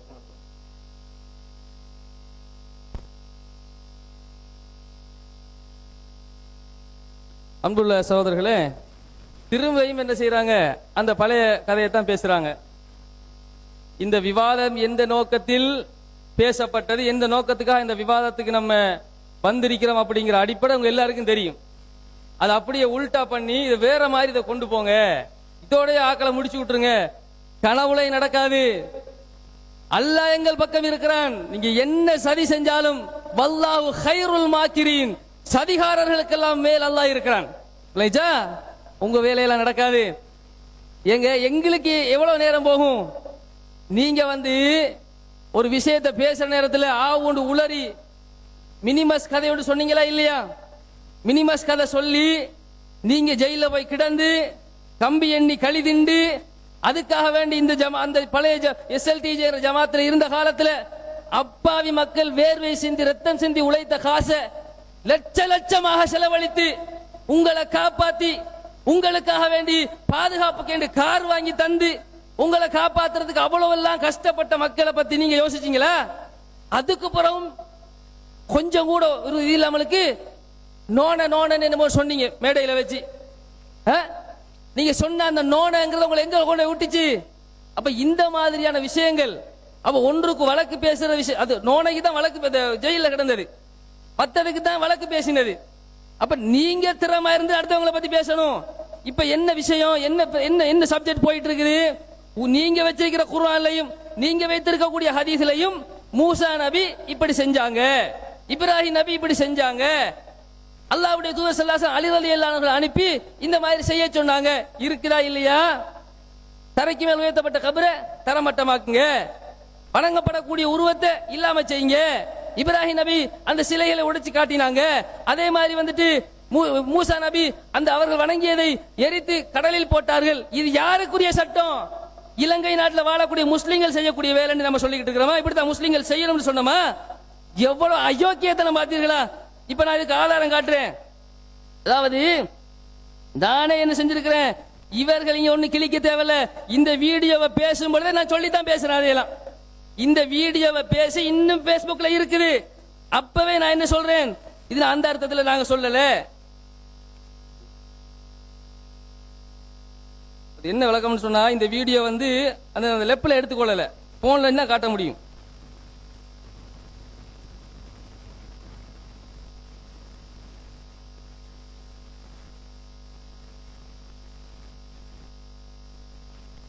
பொம்மையாக மாறிவிடுகிறது, அழிக்கப்பட வேண்டிய ஒன்றாக மாறிவிடுகிறது. அதுக்காண்டி பிரபல கடவுள்களை அழிக்க வேண்டும் என்று நாங்கள் சொல்லவில்லை. அந்த அதிகாரத்தை நமக்கு இஸ்லாம் தரவில்லை. அவர்களுடைய கடவுள்களை திட்டாதீர்கள் என்று கூட நமக்கு இஸ்லாம் தெளிவாக சொல்லி இருக்கிறது. அதனால நமக்கு சட்டம் என்னவென்று சொன்னால் அதிலிருந்து நாங்கள் விலகிக் கொள்ள வேண்டும். அது ஹராமானது, நிரந்தர நரகத்தை ஒரு வணக்கம் தான். எப்படி நாங்கள் ரப்பாக ஏற்றுக்கொண்டிருப்பது இஸ்லாத்திலே ஒரு வணக்கமாக இருக்கிறதோ ஹராமாக்கப்படல. ஆனால் எந்த பொம்மை, எந்த விக்கிரகம், எந்த உருவ சிலை இது கடவுள் சிலை, கடவுளுடைய ஆற்றல் பெற்ற ஒரு சிலை, இதுதான் கடவுள் என்று சக்தி பொருந்திய ஒன்றாக பார்க்கப்படுகிறதோ அப்பொழுது விளையாட்டு பொம்மையாக இருந்த பொம்மை ஹராமான பொம்மையாக மாறிவிடுகிறது, அழிக்கப்பட வேண்டிய ஒன்றாக மாறிவிடுகிறது. அதுக்காண்டி பிரபல கடவுள்களை அழிக்க வேண்டும் என்று நாங்கள் சொல்லவில்லை. அந்த அதிகாரத்தை நமக்கு இஸ்லாம் தரவில்லை. விளங்கிருச்சா? நீங்க எங்களுக்கு ஒண்ணு நாட்டு சட்டத்தை படிச்சு தர தேவையில்ல. எந்த கோர்ட்டுல போனாலும் இதை வச்சு பேசுவோம். நாங்க எங்க கொள்கை என்ன, எங்க கருத்து என்ன, விளக்கம் என்ன எங்க கிட்ட கேளுங்கயா, நாங்க விளங்கப்படுத்துறோம். அண்ணன் சொன்ன அயோக்கியத்தனமான கருத்தை வச்சு இங்க விவாத திசை திருப்ப வந்தீங்கன்னு சொன்னா நடக்கிறது வேற. அதனால என்ன செஞ்சுக்கிறோம், உண்மையை பேசுங்க, நியாயத்தை பேசுங்க, சத்தியத்தை பேசுங்க. ஆதாரங்கள் எத்தனையோ இருக்கிறது, அள்ளி போடணும், நிறைய டைம் இல்லாம இருக்கிறது. எங்க பேசிக்கிட்டு இருக்க பாத்தீங்களா? அதனால இதோட நிப்பாட்டிக்கங்க. உங்களுக்கு கடைசியா சொல்லிக் கொள்றோம், இது வந்து இந்த விவாதத்தை வேண்டும் என்று திசை திருப்பதற்கு நீங்க செய்யக்கூடிய வேலைங்கிறத சொல்லி என்ன செய்ய முடிச்சு கொள்றேன். அடுத்ததாக என்ன விஷயம் சொன்னா, சகோதரர் அப்துல் ராசிக் அவர்கள் எந்த அளவுக்கு. அஸ்ஸலாமு அலைக்கும் வரஹ்மத்துல்லாஹி வபரகாத்துஹு. அன்பிற்குரிய சகோதரர்களே, ஒரு விஷயத்தை பதிவு செஞ்சு கொள்ளணும். இந்த நடக்கிறது வேற, இந்த மிரட்டல் எல்லாம் நமக்கிட்ட செல்லுபடியாகாது. நிறைய பேர் மிரட்டி பார்த்தாங்க. எந்த அளவுக்கு மிரட்டி பார்த்தாங்கண்டா, அதிகாரத்தில் உள்ளவர்கள் மிரட்டி பார்த்திருக்கிறார்கள், இனவாதிகள் நம்மை மிரட்டி பார்த்திருக்கிறார்கள், பலரும் மிரட்டி பார்த்திருக்கிறார்கள். ஆனா உன்னையுமே புடுங்க முடியாது. இந்த மிரட்டல் தொனி இங்கெல்லாம் செல்லுபடியாகாது. ஒன்று அந்த மிரட்டுவதை வாபஸ் வாங்கிக் கொள்ள வேண்டும். அடுத்தது அடிப்படைவாதம் என்று என்ன சொன்னோம்? இவர்கள் தான் தெளிவாக சிலைகளை உடைப்பதற்காகத்தான் அல்லாஹ்வின் தூதரை அனுப்பி இருக்கிறார்கள் என்ற ஹதீஸை மேற்கோள் காட்டி, உயர்த்து கட்டப்படும் அனைத்து கபறுகளையும் தரைமட்டமாக்க வேண்டும், திம்சாலுகளை உடைத்து நொறுக்க வேண்டும் என்று அலி ரலியல்லாஹு அன்ஹு அவர்களை அனுப்பிய செய்தியை சொல்லி காட்டி, சிறுக்கை ஒழித்து கட்டுவதற்காக அல்லாஹ்வின் தூதர் ஸல்லல்லாஹு அலைஹி வஸல்லம் அவர்கள் அனுப்பப்பட்டார்கள் என்பதை சொல்லி என்ன சொல்கிறார்கள்? பூஜை செய்யப்பட்ட உணவும் சிறுக்கின் நிலையில் இருக்கிறது, எனவே அதுவும் ஒழித்து கட்டப்பட வேண்டும் என்பதுதான் இவர்களுடைய வாதம். இவர்களுடைய நிலை என்ன? சிலைகளை உடைப்பதற்கு இவர்கள் மக்களை தூண்டுகிறார்கள் என்று நாங்களும் சொல்லவில்லை. நாங்கள் எதை அடிப்படைவாதம் என்று சொல்கிறோம்? பூஜை செய்யப்பட்ட பொருட்கள் இயல்பாகவே ஹராமாகி விடுகிறது, நிர்பந்தத்தில் தான் அது ஹலாலாகி விடுகிறது என்று சொல்லி, இல்லாத ஒரு நிர்பந்தத்தை இவர்களாக ஏற்படுத்திக் கொண்டு இவர்கள் அதை ஹலாலாக்கிக் கொள்கிறார்களே. உங்கள் வாதப்படி அதிகாரம் இருக்கும் போது சிறுக்கை ஒழிப்பதற்காக இஸ்லாமிய அரசாங்கம் செய்த வேலையை நீங்கள் செய்ய வேண்டும் என்று சொல்லவில்லை. உங்களுடைய சக்திக்குட்பட்ட ஏன் சன்லைட் கட்டியை உங்களால் தகர்த்தெறிய முடியவில்லை? ஏன் தீப்பெட்டியை உங்களால் தகர்த்தெறிய முடியவில்லை? ஏன் உங்களுக்கு பேரன் லவ்லியை தகர்த்தெறிய முடியவில்லை? இதுதான் கேள்வி. இந்த கேள்வி விளங்காம இவங்க சிலைகளை உடைப்பதை ஆதரிப்பவர்கள் என்று நாங்கள் சொன்ன மாதிரி ஒரு கருத்தை பதிவு செய்கிறார்கள். இந்த அடிப்படைவாதத்தை நீங்கள் 1000ஐயும் ஹராம் என்கிறீர்கள், அவர்கள் உள்ளதில் நஸ்ஸை வைத்து ஹராம் என்கிறார்கள். எனவே நீங்கள் சொல்லும் இயல்புக்கு மாற்றமான இந்த கொள்கை அடிப்படைவாதத்தை விட்டு, இன்னமல் முஸ்ரிகூன நஜசுன், முஸ்ரிக்கீன்கள் என்பவர்கள் அவர்கள் 9:28 வாதத்தை வைக்கிறாங்க. நஜீஸ்தானவர்கள் கொடுப்பதை நீங்கள் எப்படி ஏற்பீர்கள்? என்ன சொல்கிறார்கள்? தெளிவாக கிளிப்பிங்கை போட்டு காட்டினேன். தீப்பெட்டி வாங்குவது கூட ஹராம், கூடாதுதான் என்று சகோதரர் கபீர் அவர்கள் சொல்ல, சில்மி அவர்கள் நாங்க அப்படி சொன்னோமா? ஏன் சொல்றதை நீங்க பார்க்க மாட்டீங்க? பார்க்காம முரண்பட்டு பேசுவீர்கள். இதை முதலாவதாக பதிவு செய்து கொள்கிறோம். இரண்டாவது விஷயம் என்ன? அவர்கள் அப்துல் ராசிக் அவர்கள் இனவாதத்தை தூண்டினாரா இல்லையா? சர்ச்சை ஆவித்தா இல்லையா? மினிமஸ் என்றாரா இல்லையா? சகோதரர் காத்தாங்குடி கபீர் அவர்களே, நான் சிங்களத்தில் பேசின முஸ்லிம் உரிமைய ரககணிமு என்ற தலைப்பிலான அந்த வீடியோவில் நான் 13-14 விஷயங்களை பேசுகிறேன். என்ன பேசினேன் என்று உங்களால் சொல்ல முடியுமா? உங்களுக்கு சிங்களம் தெரியுமா? நான் பேசிய வாதங்கள் ஆதாரங்கள் என்னவென்பதை உங்களால் இந்த சபையிலே எடுத்துரைக்க முடியுமா? முஸ்லிம் அல்லாதவர்கள் இஸ்லாத்துக்கு எதிராக வைத்த அடிப்படையற்ற வாதங்களுக்கு சொல்லப்பட்ட பதில் அனைவரும் கூனி குறுகிய நேரத்தில் சமூக ரீதியாக பல அமைப்புகளோடு சேர்ந்து கைகோர்த்து கொண்டு அதற்காக பதில் சொல்வதற்காக பிரஸ் மீட்டிங் நடத்துவோம் என்று தீர்மானம் எடுத்தும் பலரும் கை நழுவி விட்டு, பலரும் நம்மளை கை கழுவி விட்டு சென்ற நேரத்தில் நம் ஜமாத்தில் மாத்திரம்தான், அந்த நேரத்தில் SLTG கடமை புரிந்த நம் ஜமாத் மாத்திரம்தான் இதற்காக குரல் எழுப்ப வேண்டும் என்று வந்து அவர்கள் வைத்த அனைத்து விதமான அவதூறுகளுக்கும் பதில் சொல்லப்பட்டது. அல்லாவை பன்றி என்றார்கள், அல்லாவுக்கு இஸ்லாமிய முஸ்லிம் பள்ளிவாசல்களை ஜிஹாத் பங்கர்கள் என்றார்கள். ஏன் அதற்கு பதில் சொல்லக்கூடாதா? நீங்கள் பதில் சொன்னீர்களா? அந்த பகுதியில் யாராவது பதில் சொன்னார்களா? இல்லை. அப்ப சிங்கள மொழியில் அந்த மக்களுக்கு புரியும் விதத்தில் இஸ்லாம் அப்படிப்பட்ட ஒரு மார்க்கம் அல்லவென்பதை சொன்னதுதான் அந்த பதிவு. இனவாதத்தை தூண்டுவதற்காக அல்ல. இனவாதிகள் அடிப்படையை புரியாமல் வழக்கு தாக்குதல் செய்வார்கள் என்றா அதை நீங்களும் ஆதரிக்கிறீர்களா? இதுதான் உங்களுடைய இறையச்சமா? என்ன என்று தெரியவில்லை, பேசுகிறார்கள். அதுக்கு நான் சிறை சென்றேனாம். எங்க சிறை சென்றேன்? உங்களால் காட்ட முடியுமா? சிறை சென்றேன், இந்த சமூகத்துக்காக நான் சிறை சென்றேன் தான். எதற்காக சென்றேன்? அல்லாவுக்கு லப்பை இருக்கிறதா என்று ஒருவன் கேட்கிறான். அதற்கு பதில் சொல்வதற்கு ஒரு திராணியற்ற நிலையில் இந்த சமூகம் தலை குனிந்து கூனி குறுகி கொண்டிருக்கக்கூடிய நேரத்தில் இதை கேட்பதற்கு நீ யாரடா என்று கேட்பது இனவாதத்தை தூண்டுவதா? இந்த இஸ்லாம் சமூகத்தின் உள்ள இஸ்ஸத்தை காப்பாற்றுவதற்காக, இறைவன் மீதுள்ள பாசத்தை வெளிப்படுத்துவதற்காக பேசின பேச்சா? வல்லதீன ஆமனு அஷத்த ஹுப்பன் லில்லாஹ், அல்லாஹ்வை நம்புபவர்கள் கடுமையாக அல்லாஹ்வை நேசிப்பார்கள். இதற்காக பேசினது களி திண்டோமாம், தின்னுவோம். அல்லாஹ்வுக்காக களி அல்ல, அல்லாஹ் மண்ணை சாப்பிட சொன்னாலும் அதை சாப்பிடுவதற்கு தயாரான, அல்லாஹ்வை நேசிக்கக்கூடிய அடியார்களாக செய்வோம். செய்வதற்கு துப்பு இல்லை, பெரும்பான்மை மொழியில் பேசுவதற்கு தைரியம் இல்லை, விமர்சனங்களுக்கு பதில் சொல்வதற்கு திராணி இல்லை. பேசுபவர்களை இப்படித்தான் நீங்கள் சொல்வீர்களா? இதுதான் உங்களுடைய நிஃபாக்குத்தனமா? ஜமாத்தில் இருந்த நேரத்தில் எல்லாம் அவசியமற்ற விஷயமுக்கு இவரை களி சாப்பிட்டு வந்ததற்கு லட்சோப லட்சங்களாக நாங்கள் செலவழித்தது வீணான ஒரு காரியம்தான் என்று சொல்லி அல்லாஹ்வுடைய கண்ணியத்தை பாதுகாப்பதற்கு பேசியதற்கு நீங்கள் லட்சங்கள் அல்ல கோடிகள் செலவழித்தாலும் அது ஈடாகுமா? என்ன பேசுறீங்க? அறிந்து பேசுகிறீர்களா, அறியாமல் பேசுகிறீர்களா? ஒரு விஷயத்திலும் விளக்கம் இல்லாமல் பேசுவதை நாங்கள் பார்க்கிறோம். அன்பிற்குரியவர்களே, விஷயத்துக்குள்ள வருவோம். என்ன சொல்றாங்க? சிறுக்குல 4 வகை, அதாவது மக்களுக்கு புரிந்து கொள்வதற்காக தில் ஜங் ஜக் ஜை, இந்த 4 ஜெயிலுடைய வீடியோவை போடுங்கள். 30வது கிளிப் கொஞ்சம் போட்டு காட்டு, நினைவு காட்டுங்க. ஒரு ஷிர்கை பொறுத்தவரையில ஒரு பொருளை கடவுளாக வணங்குகிறார்கள் என்று சொன்னால் அதுதான் முதல் தர ஷிர்கு.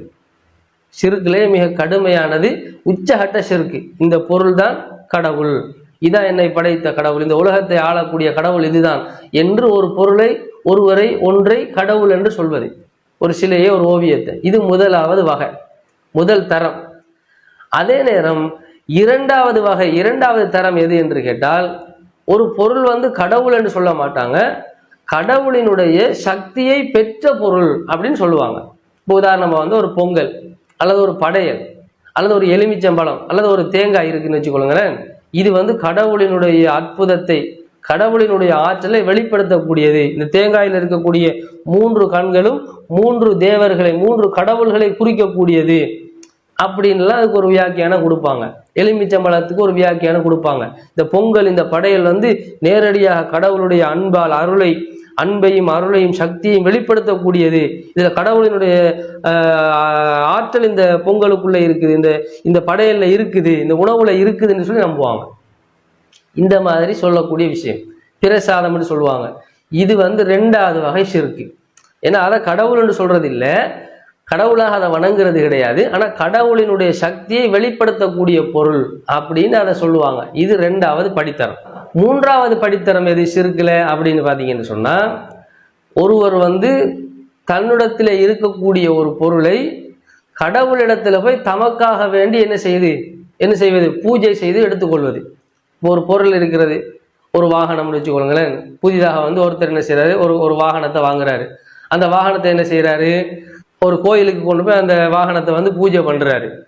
அல்லது ஒரு ஐயரை வர வச்சு அல்லது ஒரு பூஜாரியை வரவழைச்சி அவர் மூலமாக அந்த வாகனத்துக்கு ஒரு பூஜையை போடுறாருன்னு சொன்னா, இந்த பொருளை பொறுத்த வரையில இது என்ன கிடையாது, இது கடவுளினுடைய நேரடியாக, இது கடவுளும் கிடையாது, கடவுளினுடைய ஆற்றல் பெற்றதும் கிடையாது. ஆனா தன்னுடைய சொந்த தேவைக்காக என்ன பண்றாருன்னு சொன்னா, இதை பூஜை செய்யப்பட்ட பொருளா பாக்குறாரு. இதை பொங்கல் மாதிரி, படையல் மாதிரி இது கண்ணுல வச்சு ஒத்துறதோ, தொட்டு கும்பிடுறதோ அல்லது மரியாதை நிமித்தம் உயரத்துல வைக்கிறதோ கிடையாது. ரோட்லாம் கிடக்கும், வாகனம் வெயில தான் கிடக்கும், மழையில தான் கிடக்கும், புழுதி அடிச்சு போய் கிடக்கும். அப்ப இது 3வது ஸ்டேஜ். இது ஷிர்கு தான். இந்த வாகனத்தை பொறுத்தவரையில பூஜை செய்யப்பட்டதான், இது ஷிர்கு தான். ஆனா இது எந்த ஸ்டேஜ்ல இருக்குது, 3வது ஸ்டேஜ்ல இது இருக்கிறது. இது 3வதாச்சா.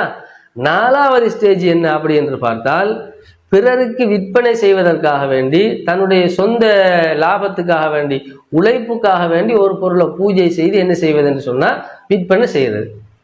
இந்த பொருளை பொறுத்த வரையில இதை காலையில ஐயரை கூட்டி அதுக்கு பூஜை போட்டு விற்பனை செஞ்சாலும் சரி, இவங்களே மந்திரங்களை ஜெபிச்சு விளக்கை ஏற்றி கற்பூர தீபத்தை ஆட்டி ஆரத்தி எடுத்து அந்த பொருள்களுக்கு பொட்டு வச்சு அதுக்கு பின்னால அந்த பொருளை விற்பனை செஞ்சாலும் சரி, இது எந்த ஸ்டேஜில் இருக்கிறது என்று கேட்டால், இது அந்த வாகனத்துக்கு கொடுக்கக்கூடிய மரியாதையை கூட இதுக்கு கொடுக்க மாட்டான். ஏன்னா இது தன்னுடைய தேவைக்கு பயன்படுத்தக்கூடிய தன்னுடைய பாவனை பொருள் அல்ல. இது காசுக்காக வேண்டி அடுத்தவனுக்கு கொடுக்கக்கூடிய பொருள். இவனோட நோக்கம் பொருள் அல்ல. வாகனம் தனக்கு தேவை, தன்னை ஏற்றிக்கிட்டு போகக்கூடியது தன்னுடைய வாகனம். ஆனா கடையில வச்சு விற்கக்கூடிய அரிசியோ சீனியோ பருப்போ அல்லது துணியோ துணிமணியோ எதை எடுத்துக்கிட்டாலும் இங்க வந்து அந்த அந்த அந்த பொருள் வந்து என்ன கிடையாது, இவனுடைய பாவனை பொருள் அல்ல, இவனுக்கு சொந்தமானதா இருக்கும். ஆனா இது அடுத்தவனுக்கு கொடுக்க வேண்டியது. அடுத்தவன் வீட்டுக்கு போய் அந்த சீனியை பாவிப்பான், அரிசியை பயன்படுத்துவான், துணியை பயன்படுத்துவானே தவிர இவனுடைய நோக்கம் காசு தான். அப்ப பூஜை பொருள்ல வந்துட்டு இந்த விற்பனை பொருளை பொறுத்தவரையில அதை எடுத்துக்கிட்டீங்கன்னு சொன்னா இது 4வது ஸ்டேஜ்ல இருக்குது. அப்போ ஷிர்கிலேயே வந்துட்டு ஒரு பொருளை கடவுளா பார்க்கறது ஒன்று இருக்கிறது, கடவுளினுடைய சக்தியை வெளிப்படுத்தக்கூடிய பொருள் என்ன ஒன்று இருக்கிறது, தம்முடைய சொந்த பாவனைக்காக வேண்டி பூஜை செய்யப்பட்ட ஒரு பொருள் ஒன்று இருக்கிறது, அடுத்தவனுக்கு விற்று விடுவதற்காக வேண்டி அடுத்தவன் தலையில கட்டுறதுக்காக வேண்டி அதை வந்து பூஜித்து வைத்திருக்கக்கூடிய பொருள் என்ன ஒன்று இருக்கிறது. இப்படி 4 வகையான படித்தரங்கள்ல 4வது இடத்துலதான் எது வருது, இந்த பூஜை செய்யப்பட்ட பொருட்கள் வருகிறது. அதாவது சிறுக்குல 4 தரங்களை சொல்லி நான் பிரித்தேன். எப்படி பிரித்தேன் தெரியுமா? ஏன் நீங்கள் நுணுக்கமான சிறுக்கண்டு பிரித்தீர்களா இல்லையா? முதல்ல நீங்க பிரித்ததுக்கு வருவோம் வாங்க. முதலாவது தரம் கடவுள் என்று நம்பி அவர்கள் வணங்குகிறார்கள், அதுதான் முதல் தர சிறுக்கு. உங்களுடைய இந்த வாதப்படி மக்கத்து காபிர் முதல் தர சிறுக்குல வருவானா? அவன் சிலைகளை கடவுள் என்று நம்பிதான் வணங்கினானா? அவன் அல்லாதான் வானத்தை பூமியை படைத்தவன் என்று சொல்ல இவர்கள் என்ன சிறுக்கு விளக்கம் சொல்றாங்கன்னு பாருங்க. மார்க்கம் தெரியுமா? மார்க்கத்தை படிக்கிறவங்களா நீங்க, விளங்குறவங்களா நீங்க? இப்படியா வாதம் வைக்கிறது? 4 வகையாக சிறுக்க பிரிக்கிறது, தௌஹீதுக்கு எதிரானதை பிரிக்கிறது. அல்லாஹ்வும் அல்லாஹ்வுடைய ரசூலும் சொல்ல வேண்டும். சிறுக்கில் நுணுக்கம் இருக்கிறதா? ஆம் இருக்கிறது. நாங்கள் சிறுக்கின் நுணுக்கம் 5வது வகையை சேரும் தரம் பிரித்தோமா? தரம் பிரிக்கவில்லை. நஸ்ஸின் அடிப்படையில் ஒரு ஹதீஸை முன்னிறுத்தி இந்த ஹதீஸிலிருந்து சிறுக்கின் தரத்தை விளங்கலாம் என்று கூறுகிறோம். அதை விட்டுட்டு தரம் அல்ல சிறுக்கின் நுணுக்கத்தை புரியலாம் என்று கூறுகிறோம். அதை விட்டுட்டு அது 1க்கு போடுங்க, இத 2க்கு போடுங்க, இத 3க்கு போடுங்க, இது 4க்கு போடுங்க, 4 லெவலா பிரிக்கிறீங்களே. இந்த 4 லெவல பிரிக்கிற கிரேட் பண்ற அதிகாரத்தை யார் தந்தா? நுணுக்கம் சிறுக்குல நுணுக்கமாகவும் சிறுக் நிகழலாம் என்று ஒரு யூத பாதிரியாருடைய செய்தியை மேற்கோள் காட்டி நாங்கள் சொன்னதில் அந்த நஸ்ஸை வைத்து நாங்கள் புரிந்து கொள்வதற்கு வாய்ப்பு இருக்குதா இல்லையா? நீங்கள் சொல்வதை போன்று இட்டுக்கட்டி சொன்னோமா? பமன் அலலமு மிம்மன் இஃப்தரா அலல்லாஹில் கதிப, அல்லாஹ்வின் மீது பொய்யை இட்டு கட்டுபவனை விட மிகப்பெரிய அநியாயக்காரன் யார் என்று அல்லாஹ் கேட்கிறான். இவர்கள் அல்லாஹ்வின் மீது இட்டு கட்டக்கூடியவர்கள் என்று நாங்கள் தெளிவாக பதிவு செய்து கொள்கிறோம். அது மாத்திரமல்ல, அந்த முதலாவது கிளிப்பை போடுங்க. அதாவது இந்த திரையிலே காண்பிக்கப்படக்கூடிய கடவுள்களினுடைய சிலைகள் பிற மதங்களிலே மதிக்கப்படக்கூடிய வணங்கப்படக்கூடிய கடவுள் சிலைகளாக இருக்கலாம், அல்லது வந்து சிலுவை வடிவமாக இருக்கலாம். இவை எதுவுமே வந்து உண்மையிலே சிலைகள் கிடையாது. இவை ஒவ்வொன்றும் உணவுப் பொருள்கள். கிரீம் கேக்காக இருக்கலாம், அல்லது வந்து லொலிபப்பாக இருக்கலாம், சாக்லேட்டாக இருக்கலாம். இது போன்ற பொருள்களைத்தான் என்ன செய்கிறார்கள் என்று சொன்னால் இந்த கடவுள் உருவத்திலே என்ன செய்திருக்கிறார்கள், வடிவமைத்திருக்கிறார்கள். எனவேதான் இவற்றை நாங்கள் சாப்பிடுவது ஹலாலா ஹராமா என்பதைத்தான் நீங்கள் இந்த இடத்துல மிக முக்கியமாக கவனிக்க வேண்டும். காரணம் என்னவென்று சொன்னால் இப்பொழுது அல்லாஹ் அல்லாதவர்களுக்காக வேண்டி பேர் கூறப்பட்டது நமக்கு ஹராம். அது மாமிச உணவாக இருந்தாலும் சரி, தாவர உணவாக இருந்தாலும் சரி, அது நமக்கு ஹராம் என்று நாங்கள் கூறுகிறோம். இஸ்லாத்தினுடைய அடிப்படை என்னவென்று சொன்னால் எந்த ஒரு உணவு ஷிர்கான கோட்பாட்டின் அடிப்படையில் அது தயாரிக்கப்பட்டிருக்கிறதோ அது ஹராமான உணவு. அதிலே வந்து அல்லாஹ் அல்லாஹ்வுடைய பெயரை கூறினாலும் சரி, அல்லாஹ் அல்லாதவர்களுக்காக வேண்டி இது தயாரிக்கப்படுகிறது என்கிற நியத்தின் அடிப்படையில், எண்ணத்தின் அடிப்படையில், அது அந்த நம்பிக்கையின் அடிப்படையில் தயாரிக்கப்பட்டாலும் சரி, அந்த வடிவத்திலே அது தயாரிக்கப்பட்டாலும் சரி, அவர்களினுடைய ஷிர்கை வெளிப்படுத்தக்கூடிய வகையில் ஒரு உணவு தயாரிக்கப்படும் என்றால் அது ஹராம் என்று நாங்கள் சொல்கிறோம். எனவே கொள்கையின் அடிப்படையில் ஹராமாக்கப்பட்ட விஷயங்களை இஸ்லாம் நமக்கு என்ன செய்கிறது, அதிலிருந்து விலகி கொள்ளுங்கள், தவிர்த்து கொள்ளுங்கள் என்று சொல்கிறது. இதற்கு ஆதாரமாகத்தான் திருமறை குர்ஆனுடைய ஒரு வசனத்தை நாங்கள் மேற்கோள் காட்டுகிறோம். அப்ப கடவுள் வடிவத்திலே இருக்கக்கூடிய உணவுகள் ஹராம். எப்படி ஹராம்? நேரடி ஆதாரத்தை காட்டுங்கள். ஆதாரம் இல்லாமல் அது சிறுக்கு செய்வது ஹராமுங்க. உணவு ஹராம் என்று எதை வைத்து சொன்னீர்கள்? இன்கிரீடியன்ட் வச்சு சொன்னீங்களா? எதை அல்லாஹ் சொன்ன நஸ்ஸை வைத்து சொன்னீர்களா? எதை வச்சு சொன்னீங்க? உடனடியாக இதுக்கெல்லாம் ஆதாரம் இல்ல, பேசிட்டோம், ஏதோ பேச. நான் நினைத்தேன் ஓ சகோதரர் கபீர் மட்டும் நினைத்து அவர்தான் பேசியிருக்கிறார் போல இப்போதுதான் விளங்குகிறது. இவர்கள் அனைவரும் சேர்ந்துதான் குறிப்பிட்டு கொடுத்தாங்களோ, இப்படிதான் இருந்தார்களோ என்று நினைக்க தோன்றுகிறது. அடுத்ததாக இது என்ன அடிப்படைவாதம் என்று இவ்வளவு காலம் பிஜே அவர்களும் அந்த இஹ்லால் செய்யப்பட்டது சப்தமிடப்பட்டது ஹராம் என்று தானே சொன்னார்கள். அப்ப நீங்களும் அதை செய்து கொண்டுதானே இருந்தீர்கள் அப்படி என்கிறார்கள். நாங்கள் பிஜே அவர்கள் இதை ஹராம் என்று சொன்னார், இஹ்லால் என்ற வார்த்தை வருகிறது என்ற அந்த காரணத்தினால் ஹராம் என்று சொல்லும் போது வார்த்தைக்கு அர்த்தம் இருக்கிறது, அதை விளங்கி கொண்டு சொன்னோம் என்றால் அது மார்க்க ரீதியாக தவறாகி விடுமா? அந்த அர்த்தத்தை பார்த்து மேலதிகமாக ஆய்வு செய்கின்ற நேரத்தில் அதிலே உள்ள விபரீதம் புரிகிறது. அவர் சப்தமிடப்பட்டவை ஹராம் என்று சொல்லி இங்க நீங்க சொல்ற மாதிரி அடிப்படைவாதத்தை சொல்லவில்லை. ஏனென்றால் நாங்க அந்த காலத்துல அறிஞர் பிஜி அவர்கள் சொன்ன கருத்திலும் கூட பூஜிக்கப்பட்டவைகள் உங்களுடைய வாதப்படி அது ஹராம் என்று, பிஜே படையல் செய்யப்பட்டவைகளை ஹராம் என்று சொல்லி இருந்தாலும் சன்லைட் ஹராம் என்று அப்போது சொன்னோமா? தீப்பெட்டி ஹராம் என்று அப்போது சொன்னோமா? பேரன் லவ்லி ஹராம் என்று அப்போது சொன்னோமா? செங்கல்லு ஹராம் என்று அப்போது சொன்னோமா? நீங்க இப்ப என்ன சொல்றீங்க? அவன் வந்து கடையில பூஜை செஞ்சு ஆரம்பிப்பானாம், ஹரே ராமா ஹரே கிருஷ்ணா சொல்லிவிட்டால் போதும், ஓம் கிரீம் கிரீம் சொன்ன உடனே அனைத்து பொருட்களும் ஹராமாகி விடுகிறது. ஹராமா சகோதரர் கபீர் அவர்கள் என்று கேட்கும் போது ஆம் ஹராம். என்ன பண்ண இப்ப? செங்கல் வேணுமே வீடு கட்ட, மண்ணு வேணுமே வீடு கட்ட, சிமெண்ட் வேணுமே வீடு கட்டன்னு கேட்ட உடனே அது அப்படியா என்ன பண்றது? நிர்பந்தம். என்ன அழகு, என்ன வாதம், எங்க இப்ப அடிப்படை வாதம்? நாங்கள் உஹில்ல என்றதுக்கு சப்தமிடப்பட்ட கருத்தை வைத்து முடிவு செய்த நேரத்தில் கூட செங்கல்லை ஹராமாக்கவில்லை, சன்லைட்டை ஹராமாக்கவில்லை, ரின்சோவை ஹராமாக்கவில்லை, இவர்களுடைய பட்பசைகளை நாங்கள் ஹராமாக்கவில்லை. இது காவிரும் ஹராம், முஸ்லிம்டையும் ஹராம், எல்லாத்திலையும் ஹராம்.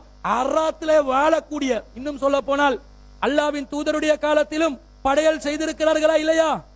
அரிசியில படையல் செய்திருக்கிற பயிர்கள்ல படையல் செய்திருக்கிறார்களா இல்லையா? அந்த படையல் செய்த உணவுகளை அல்லாவின் தூதரும் தனக்கு நிர்பந்தத்தில் ஹலாலாக்கியதை போன்ற ஒரு தோற்றத்தை காட்டுகிறீர்களே, நீங்கள் அல்லாவின் தூதருக்கும் மார்க்கம் சொல்லிக் கொடுப்பதற்கு வந்து விட்டீர்களா? நீங்கள் அல்லாவுக்கும் மார்க்கம் சொல்லிக் கொடுப்பதற்கு வந்து விட்டீர்களா? அஸ்ஸலாமு அலைக்கும் வரஹ்மத்துல்லாஹி வபரகாத்துஹு. அன்புக்குரிய இஸ்லாமிய சகோதரர்களே, பூஜிக்கப்பட்ட உணவு தொடர்பாக நாம் பல்வேறுபட்ட ஆதாரங்களை ஆரம்பத்தில் அடுக்கி வைத்த அந்த தருணத்தில் சகோதரர் அப்துல் ராசிக் அவர்கள் ஆதாரங்களை காணுகிற போது ஆங்காங்கே அங்கலாய்ந்து ஏதாவது குறைகள் இருக்கின்றதா என்று தேடி ஏதோ ஒரு குறையை பெனாரிலே கண்டுபிடிச்சிட்டாரு. அப்போ அந்த சந்தர்ப்பத்தில் இல்லை நான் குத்து வைக்கல, பெரிய ஒரு ஆய்வு கண்டுபிடிப்பு, சரி பெரிய ஒரு கலையின் அடிப்படையில் கண்டுபிடிச்சிட்டாரு. சரி, அந்த கலையை கண்டுபிடிச்சா அதை நாங்கள் ஏற்றுக்கொண்டு அதை திருத்துற வேலை யாரு? இப்ப செல்றால இவர்கள் ஒப்பந்தத்தை மீறி விட்டார்கள், இவர்கள் அத்துமீறி போறார்கள். அத்துமீறின நாங்களா நீங்களா? இந்த வேலையை, இந்த லானாக்கு பிழை, குத்து வைக்கல அது பிழை, அந்த வேலையை நாங்க ஏற்றுக்கொண்டு நாங்க செய்யறதுக்கு மாக்கர் வாங்கிட்டு வந்துட்டோம். சரி பாருங்க, வாங்கிட்டு வந்தோம் திருத்தி கொள்றதுக்கா? நாங்க திருத்த வேண்டிய வேலையை நீங்க எப்படி திருத்துவீங்க? அப்ப இது ஒப்பந்த அந்த என்ன போட்டுறீங்க நீங்க? உங்களோட நேர கணிப்பாளரை வச்சு திருத்துனீங்களா? நேர கணிப்பாளருக்கு என்ன வேலை? நேரத்தை கணிக்கிற வேலையா, எங்களோட ஒப்பந்தத்தை திருத்துற வேலையா? எங்களோட நிலைப்பாடை திருத்துற வேலைக்கு அதிகாரத்தை யார் தந்தா? அப்ப யார் ஒப்பந்தத்தை மீறி போறா? அடுத்தது ஒப்பந்தத்தை மீறி விட்டார்கள் சொல்லிட்டு தக்லீதை தூக்குனாரு. தக்லீதுல அந்த ஒப்பந்தத்திலே படாத பாடுபட்டு அந்த தக்லீதுன்ற வார்த்தையை போற்றாதங்க, தவறானவர்கள் சொல்லி போடுங்கன்னு சொல்லி அப்துல் ராசி கெஞ்சினு நான் பார்த்தோம். அப்ப அதை கொண்டு வந்து தக்லீத்வாதிகள் யாரு? தக்லீத்வாதிகள் ஒரு கருத்தை முன்வைக்கிற ஒரு விஷயத்துல பாருங்க, பிஜே இது இவர்கள் கோமாவில் இருந்தார்கள். என்ன விடயத்துல? பிஜே 72 கூட்டத்தில் வரலாறுகளை உட்டடிக்கலாம் என்கிற அடிப்படையில இமாம்கள் ஒரு கருத்தை சொன்னால் அந்த கருத்தை ஏற்றுக்கொள்ளலாம், சனது தேவையில்ல, அதை ஏற்றுக்கொண்டுட்டு போகலாம்.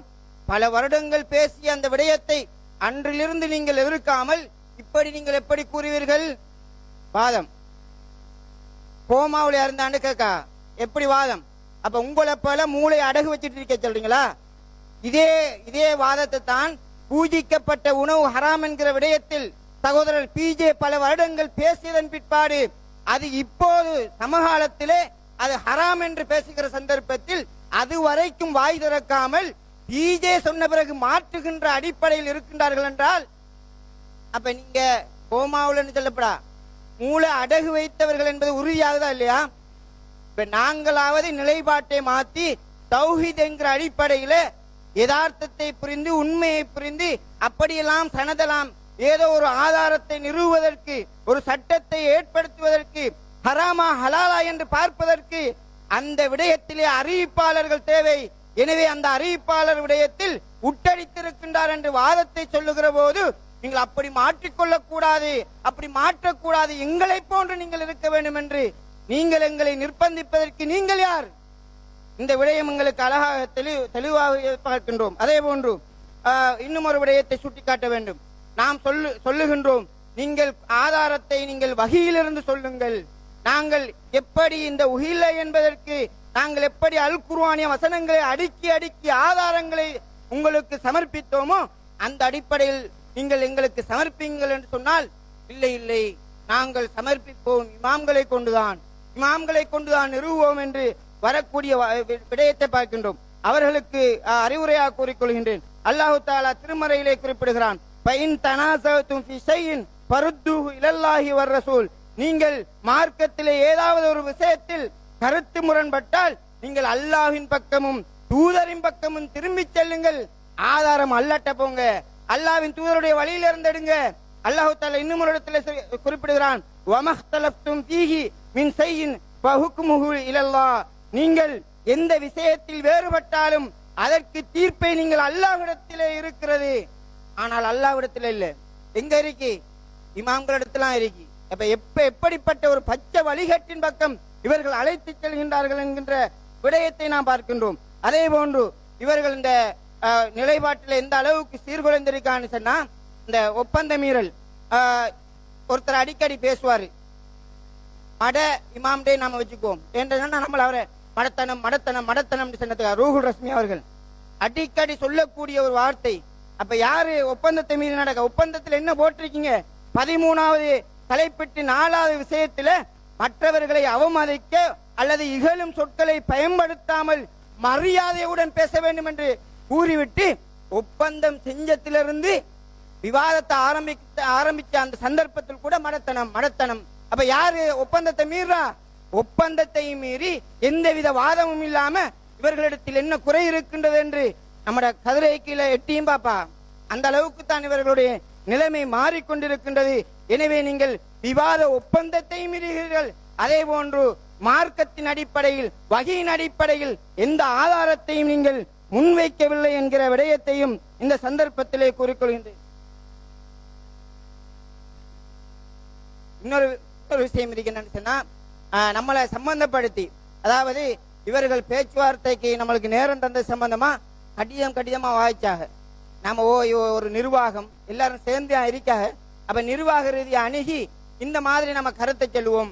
அல்லாஹ் தஆலா திருமறையில குறிப்பிடுகின்ற போது, வதஆவனு அலல் பிர்ரி வத்தக்வா வலா தஆவனு பில் இஸ்மி வல் உத்வான், நன்மையிலும் இறையச்சத்திலும் ஒருவருக்கொருவர் உதவியாக இருக்க வேண்டும், வரம்பு மீறுதலிலும் தீமையிலும் ஒருவருக்கொருவர் உதவியாளர்களாக இருக்கக்கூடாது.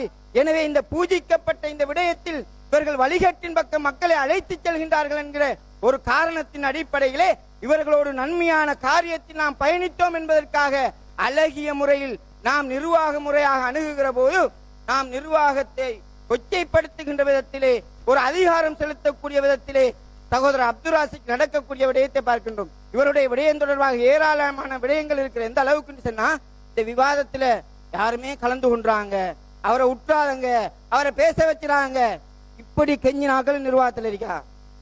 இந்த தரப்புல நம்ம சத்தியத்தை நிலைநாட்டுவதற்காக, இந்த கருத்தை நிலைநாட்டுவதற்காக இவர்கள் வரப்போகின்றார்கள் என்பதற்காக தடுத்தவர்கள் தொழிலில் சுல்தானாக இருந்து கொண்டு தேனில் செய்தானாக இருக்கக்கூடிய காரியத்தை நாங்கள் பார்க்கின்றோம். அது மாத்திரம் கிடையாது, இவரை பற்றி இவர் தன்னிச்சையாக தனி ஒரு தவறான வழியில் செல்லக்கூடியவர். எனவே அங்கிருந்து இறக்குமதி வந்துட்டா அப்படி அவர் பறைசாற்றக்கூடிய விதத்திலே இருக்கிறார். எனவே இவரை கட்டுப்படுத்த வேண்டும், இவர் நிர்வாகத்தை சரியாக செய்வதற்கு தடையாக இருக்கின்றார் என்று அவரை சார்ந்தவர்கள் சொன்ன வரலாறுகளும் இருக்கிறது. எனவே இது தொடர்பாக நீங்கள் சுய பரிசோதனை செய்து கொள்ள வேண்டும், அல்லாஹை பயந்து கொள்ள வேண்டும். சத்தியத்தை அறிவதில் நீங்கள் யாருக்கும் உங்களுடைய மூளையை அடகு வைக்காமல் அல்லாஹுக்கு பயந்து சிந்தித்து செயற்பட்டு சத்தியத்தின் பக்கம் வர வேண்டும் என்ற கருத்தை கூறி சகோதரர் கபீர் அவர்களுக்கு வாய்ப்பை அளிக்கின்றேன். அன்புள்ள சகோதரர்களே, ஒரு நேர்மையான ஒரு பிரச்சாரகர், நான் எல்லா விஷயத்திலையும் கரெக்டாக தான் நடந்திருக்கிறேன், அதனால உங்களுக்கு சிங்களத்தில் அதுக்குரிய விளக்கம் தர முடியுமா? கோடி லட்சம் இல்ல கோடி செலவழிச்சாலும் அது தகும் என்றெல்லாம் சொல்றீங்கல்ல.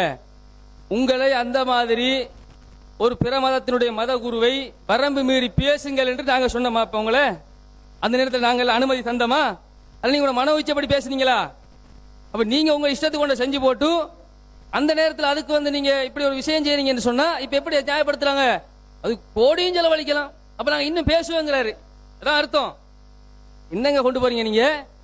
அடுத்த விஷயம் என்னன்னு சொன்னா இன்னொரு விஷயம் இருக்குது. இவர்கள் வந்து தாய்களுக்கு மத்தியில நாங்க இஃப்திலாப், அதாவது கருத்து வேறுபாட்டுடைய வாசலை திறந்து வச்சிருக்கிறோம், எங்களுக்குள்ள கருத்து வேறுபாடு இருக்கலாங்கிறாரு. கருத்து வேறுபாடு இருக்கலாம்னு நீங்க சொல்றீங்கன்னா உங்களுக்கும் பிஜேக்கு மத்தியில கருத்து வேறுபாடு இருக்கு. அதுதான் கேள்வி. பிஜே மறுக்காத ஒரு ஹதீஸ் நீங்க மறுத்திருக்கீங்களா? அல்லது பிஜே மறுத்த ஹதீஸ் ஒன்று லைவ்ல வந்து பிஜே எப்படி மறுத்திருக்கிறாரு, இது பலவீனுடைய அப்துல் ராசிக் சொல்லிருக்கிறாரா? மத்தவங்க சொல்லுவாங்க, நீங்க ஏன் சொல்லல? இதான் தக்லீதுங்கிறது, வடிகட்டின தக்லீது. அண்மையில் ஒரு பெரும் பொய் ஒன்று சொன்னாரு. என்ன பொய் சொன்னாருன்னு சொன்னா, ஒருத்தர் கேட்கிறாரு, பிஜே மறுக்காத ஹதீஸ் நீங்க மறுத்திருக்கீங்களான்னு கேட்கிறாரு. ஆமா, கற்கது என்று சொல்லக்கூடிய மரம் சம்பந்தப்பட்ட ஹதீஸ நான் மறுத்திருக்கிறேன், 10 வருஷத்துக்கு முன்னாலே நான் மறுத்திருக்கிறேன், பிஜே இப்பதான் மறுத்திருக்கிறாரு அப்படின்னு சொல்றாரு. பிஜே விடத்தில் ஒரு விவாதம், அதாவது வந்து இதுக்கு முதல்ல ஃபர்சான் தரப்பினரோடு நடைபெற்ற ஒரு விவாதத்துல இந்த மாதிரி பள்ளி ஹதீஸ் நாங்க மறுக்கலாமா அப்படிங்கிற விஷயத்தை பேசுற நேரத்துல பள்ளி ஹதீஸ் மாதிரி தானே கற்கது ஹதீஸ் வருது. கற்கது மரம் அல்லாஹ்வுக்கு கட்டுப்படாம யகூதிகளுக்கு உதவி செய்யும் வருது, பள்ளி வந்து அல்லாஹ்வுக்கு கட்டுப்படாம இப்ராஹிம் நபிக்கு உதவி செய்து வருது. ரெண்டும் மறுக்கப்பட வேண்டியதுதான் அப்படிங்கிற விஷயம் வந்த உடனே அங்க வச்சு முடிவெடுக்கப்படுது, இந்த கற்கது ஹதீஸை நாங்க மறுக்கணும். விவாதத்துல நீங்க சொல்லிருங்க. அதுக்கு இவர் என்ன செய்வார் தெரியுமா? கற்கது மரமாக இருந்தாலும் கற்கது மரமாக இருந்தாலும்னு அந்த 2 வார்த்தையை எடுத்து விடுவார். என்னையா இப்ப அதை மறுத்துட்டாராம். இதுக்கு சாட்சி இருக்குது. அந்த ஆய்வு கூட்டத்தில் கலந்து கொண்டவர்கள் நாங்கள் அல்லாஹ் மீது சத்தியமிட்டு சொல்கிறோம், பிஜே விடத்தில் மஷூரா செய்து விட்டு தலைமை மறுத்தீர்கள். இல்லை, பிஜேவுக்கு சொல்லாமல் நாங்களே ஆய்வு செஞ்சதை மறுத்தோம் என்று சொல்லி நீங்க அல்லாஹ்வை முன்னிறுத்தி இந்த சபையில் சத்தியம் செய்ய தயாரா? சத்தியம் பண்ணி காட்டுங்க. அடுத்து என்ன தெரியுமா? இந்த மானா விஷயத்துல நாங்க என்ன செய்வோம், அதாவது கருத்து சொல்ற விஷயத்துல அரபிகள் என்ன சொன்னாலும் எடுத்துக்குவோம் அப்படிங்கிறாங்க. தப்சீர் சொன்னாதான் எடுத்துக்க மாட்டேங்கிறாங்க. சரி, கருத்து விஷயத்துல இமாம்கள் எந்த அளவுக்கு விளையாடி இருக்கிறாங்க பாருங்க. தாஹான்னு குர்ஆன்ல வருது இல்ல, தே ஹே இந்த 2 எழுத்து வருது. இதுக்கு விளக்கம் சொல்றாங்க பாருங்க. இது வந்து தப்சீர் குர்துபில வருது. காலஹு தாஹா இக்தலஃபல் உலமாஉ ஃபீ மானாஹு. அதனுடைய கருத்திலே உலமாக்கள் கருத்து வேறுபாடு கொண்டார்கள். தாகாங்கிற சொல்லுக்கு கருத்து இருக்குதா முதல்ல, அதுல போய் கருத்து வேறுபாடு கொண்டாங்கன்னு சொல்றாங்க. அப்ப எந்த அளவுக்கு அவர்கள் விளையாடிக்கிறாங்க விளங்குது அவங்களுக்கு. அதே மாதிரி இப்னு அப்பாஸ் சொன்னதா வருது. அதே இதுல மானாஹு யா ரஜுல், தாகாங்கிறதுக்கு அர்த்தம் என்ன தெரியுமா? மனிதனே. ஹசன் சொன்னாரா மானாஹு யா ரஜுல், அதனுடைய அர்த்தம் என்ன தெரியுமா? மனிதனே. அது மட்டும் இல்லாம சாதுன்னு ஒரு எழுத்து இருக்கு, அந்த சாது விஷயத்துல வருது பாருங்க. தபரில வருது, இக்தலஃப அஹ்லு தஅவீல் ஃபீ மானா. இதனுடைய அர்த்தத்திலே விரிவுரையாளர்கள் மாற்று கருத்து கொண்டார்கள், கருத்து வேறுபடுவார்கள். சாதுங்கிறதுல எல்லாம் அர்த்தம் இருக்குதாங்க முதல்ல. அதுக்கு ஒருத்தர் சொல்றாரு என்ன தெரியுமா?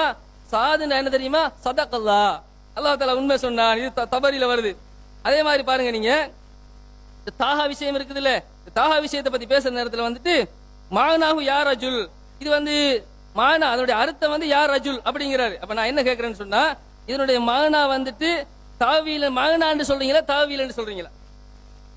அப்ப மானாவா நீங்க ஏத்துக்கொள்றீங்களா தாவீல ஏத்துக்கொள்றீங்களா? தபஹ என்பது மானாவா? அதாவது துபிக, அதாவது வந்து உஹில்ல என்று சொன்னா பூஜிக்கப்பட்டது என்கிற வார்த்தைக்கு துபிகங்கிற அர்த்தம் கொடுக்குறீங்க. இது மானாவா, அதாவது அர்த்தமா அல்லது விளக்கமா? விளக்கத்தை ஏத்துக்க மாட்டேன், அர்த்தத்தை தான் ஏற்றுக்கொள்ளுங்கிறீங்க. இங்க என்ன வருது? மானாஹு யா ரஜுல், சாதுங்கிற எழுத்துக்கே அர்த்தம் இருக்குது, மானா இருக்குதுங்கிறாங்க. அடுத்த மணியோசைக்கு பின்னால் தொகுப்புரை வழங்கப்படும். முதலாவது தொகுப்புரை டிடிஜே சார்பாக 20 நிமிடம் வழங்கப்படும். அதைத் தொடர்ந்து 3 நிமிட இடைவேளைக்கு பின்னால கபீர் தரப்பு தொகுப்புரை வழங்குவார்கள். இன்ஷா அல்லாஹ் அந்த மணியடிப்பை தொடர்ந்து ஆரம்பமாகும். அஸ்ஸலாமு அலைக்கும் வரஹ்மத்துல்லாஹி வபரகாத்துஹு. அன்பிற்குரிய சகோதரர்களே, அல்லாஹ் அல்லாதவர்களுக்காக பூஜை செய்யப்பட்டவைகள் ஹலாலா ஹராமா என்பதுதான் இன்றைய விவாத தலைப்பாக இருக்கிறது. அந்த விவாத தலைப்பிலே சிலோன் தௌஹீத் ஜமாத் சார்பாக நாம் என்ன நிலைப்பாட்டை எடுத்திருக்கிறோம் என்று சொன்னா, அல் குர்ஆன்ல வரக்கூடிய 5:3 2:173, 6:145, 16:115 ஆகிய வசனங்களில் வரக்கூடிய வமா உஹில்ல லிகைரில்லாஹி பிஹி என்ற வரக்கூடிய வசனம் அல்லாஹ் அல்லாதவர்களுக்காக அறுத்து பலியிடுதலை தான் குறிக்கிறது. அதிலே பயன்படுத்தப்பட்ட வமா உஹில்ல என்பது அறுத்தலை தான் குறிக்கிறதே தவிர அது பொதுவாக சப்தமிடப்பட்டவை என்பதை குறிக்கவில்லை. என்ன காரணம்? சப்தமிடப்பட்டவை என்பது அந்த வார்த்தைக்குரிய அகராதி அர்த்தத்தில் இருந்தாலும், அந்த வார்த்தை அசலான அர்த்தமாக இருந்தாலும், அந்த வார்த்தையின் அசலான அர்த்தத்தை வைத்து நாங்கள் சப்தமிடுதல் என்று மொழிபெயர்த்து வசனத்தை புரிய சென்றோம் என்று சொன்னால் ஒரு விபரீதமான கருத்து ஏற்படுகிறது. என்ன விபரீதமான கருத்து? அல்லாஹ் அல்லாதவர்களுக்காக சப்தமிடப்படக்கூடியவைகள் ஹராம் என்று சொன்னால், அல்லாஹ் அல்லாதவர்களுக்காக சப்தமிடாமல் செய்யக்கூடியவைகள் ஹலால் என்ற ஒரு விபரீதமான கருத்து வந்துவிடும். ஒருவர் மனதால் நினைத்து அல்லாஹ் அல்லாதவர்களுக்காக வேண்டி அந்த ஒரு பிராணியையோ அல்லது ஒரு பொருளையோ படையல் செய்து விட்டால் அது ஹலால் என்ற ஒரு நிலைக்கு வருவது இந்த வசனத்தின் அசலான அர்த்தத்தை மாற்றிவிட்டது. அப்படி என்று சொன்னால் இந்த வசனத்துக்கு, இந்த வார்த்தைக்கு என்ன அர்த்தம் கொடுக்கலாம்? எதிர்த்தரப்பினர் சொல்வதை போன்று படையல் செய்யப்பட்டது, பூஜை செய்யப்பட்டது என்று அர்த்தம் சொன்னால் என்ன கருத்து வருகிறது? அல்லாஹ் அல்லாதவர்களுக்காக பூஜை செய்யப்பட்டவைகள் ஹராம் என்று வருகிறது. பிராணியாக இருந்தாலும் சரி, தாவரமாக இருந்தாலும் சரி, அனைத்தும் ஹராம் என்று வருகின்ற நேரத்தில் அல்லாஹ் அல்லாதவர்களுக்காக பூஜை செய்யப்படுபவைகள் ஹராம். அந்த ஹராமானதை நாங்கள் பயன்படுத்த முடியாத நிலை வருகிறது. அதுதான் இந்த உலகத்திலே பெரும்பான்மையாக இருக்கக்கூடியவை. எல்லா இடங்களிலும் அல்லாஹ் அல்லாதவர்களுக்காக பூஜை செய்யப்பட்டவைகள் தான் இருக்கிறது. சூரியனுக்கு பூஜை செய்கிறார்கள், சந்திரனுக்கு பூஜை செய்கிறார்கள், தண்ணீருக்கு பூஜை செய்கிறார்கள், பாதைகளுக்கு பூஜை செய்கிறார்கள், மாட்டிலே பூஜை செய்கிறார்கள், மீனிலே பூஜை செய்கிறார்கள், எல்லா உணவு பண்டங்களிலும் பூஜை செய்கிறார்கள் என்று வருகின்ற நேரத்தில் முஸ்லிம் அல்லாதவர்கள் அவர்கள் பூஜை என்றதுல எதையெல்லாம் பயன்படுத்துகிறார்களோ அதை நமக்கு பயன்படுத்த முடியாத ஒரு நிலை ஏற்படுகிறது எதிர்த்தரப்பினுடைய வாதத்தின்படி. அப்ப எதிர்த்தரப்பினர் படைக்கப்படுதல் என்ற அர்த்தத்திலே அல்லாஹ் அல்லாதவர்களுக்கு பூஜை செய்யப்பட்டவைகள் தான் ஹராம் என்று சொல்லக்கூடிய கருத்து நடைமுறை சாத்தியமில்லாத, அல்லாஹ் ஹலாலாக்கியதை ஹராமாக்குகின்ற, அல்லாஹ்வின் அதிகாரத்தை நம்முடைய கையில் எடுக்கின்ற ஒரு மிகப்பெரிய பாவமான காரியமாக மாறிவிடுகிறது என்பதனால் படையல் என்ற கருத்தையும் கொடுக்க முடியாது. அப்ப இயற்கையாகவே எதிர்த்தரப்பினரும் நாமும் ஒரு மூன்றாவது கருத்துக்கு வர வேண்டும். அதுதான் அறுத்து பலியிடுதல். அறுத்து பலியிடுதல் என்று வந்தால் அது அல்லாஹ் அல்லாதவர்களுக்காக பிராணிகள் மீது அல்லாஹ் அல்லாதவர்களின் பெயரை சொல்லி அறுத்து பலியிடுதலை தான் குறிக்கிறது. எனவே இது பிராணிகளை தான் குறிக்கும், மாமிசங்களை தான் குறிக்குமே தவிர மாமிசம் அல்லாத, பிராணி அல்லாத எந்த உணவையும் குறிக்காது என்பதிலிருந்து வமா உஹில்ல என்பது அல்லாஹ் அல்லாதவர்களுடைய பேரில் சத்தமிடப்படுபவைகள் அல்ல, அல்லாஹ் அல்லாதவர்களுக்கு பூஜை செய்யப்படுபவைகள் அல்ல, அல்லாஹ் அல்லாதவர்களுக்காக அறுத்தல் என்ற அந்த காரியத்தில் ஈடுபட்டதாகத்தான் வருகிறது என்ற கருத்துக்கு இயற்கையாகவே வந்து விடுகிறது. ஆனால் என்ன நாங்கள் ஆதாரம் காட்டினோம்? அந்த காலத்தில் உள்ள மொழி வல்லுநர்கள் இதை எந்த அர்த்தத்தில் பயன்படுத்தினார்கள்? மொழி வல்லுநர்கள் தெளிவாக இதை எந்த ஒரு முஃபஸ்ஸிரீன்கள் மத்தியிலே ஏகமனதான முடிவுடன் இது தெளிவாக இஹ்லால் என்பது, உஹில்ல என்பது அறுத்து பலியிடுதலை தான் குறிக்கிறது. அந்த காலத்தில் அதைத்தான் முஸ்லிம் அல்லாதவர்கள் செய்து வந்தார்கள் என்பதற்கு தஃசீர்களில் இருந்து மொழிக்கான ஆதாரத்தை நாங்கள் முன்வைத்தோம். மொழிக்கான ஆதாரங்களாக நாங்கள் முன்வைத்த நேரத்தில் அறிஞர்கள் இதை நாம சொல்லாமல் தஃசீருல் வசீத்திலே வரக்கூடிய அல் வாஹிதியின் கூற்றை ஆதாரமாக காட்டி இதுதான் அஜ்மாஉல் முஃபஸ்ஸிரீன்களுடைய கருத்தாக இருக்கிறது என்று ஒரு வாதத்தை வைத்தோம். அதுதான் மக்கள் அறுத்தல் என்று வருகின்ற நேரத்தில் உணவு சம்பந்தப்பட்ட விஷயத்தில் இஹ்லால் என்பது, உஹில்ல என்பது அறுத்து பலியிடுதலை தான் குறிக்கும் என்ற கருத்து மக்கத்து காபிர்கள் மத்தியிலே இருந்தது, அரபி பேசக்கூடிய மக்கள் மத்தியிலே இருந்தது. அதுதான் பெரும்பான்மை கருத்தாக இருந்தது. எனவே இந்த கருத்தில் முஃபஸ்ஸிரீன்கள் மத்தியிலே எந்த கருத்து வேறுபாடும் இல்லாத அளவுக்கு இஜ்மாவான இந்த கருத்தில், இந்த கருத்து இந்த சொல்லுக்கு உள்ள அர்த்தத்தில் இஜ்மாவான முடிவாக இருக்கிறது என்று சொன்னோம். எதிர்த்தரப்பு என்ன வாதம் வைத்தார்கள்? அது எப்படி இஜ்மாவான முடிவாக இருக்கிறது? தஃசீரு தபரியிலே இதற்கு மாற்றமான கருத்து இருக்கிறதா இல்லையா என்று 3 சான்றுகளை அவர்கள் மூணாவது சான்றுல வாதம் வைக்கவில்லை, 2 சான்றுகளை எடுத்து காட்டினார்கள். என்ன காட்டினாங்க? வகால ஆகரூன மஅனா தாலிக, சிலர் இதுக்கு என்ன கருத்து சொல்றாங்கன்னா மா துக்கிர அலைஹி கைரு ஸ்முல்லாஹி.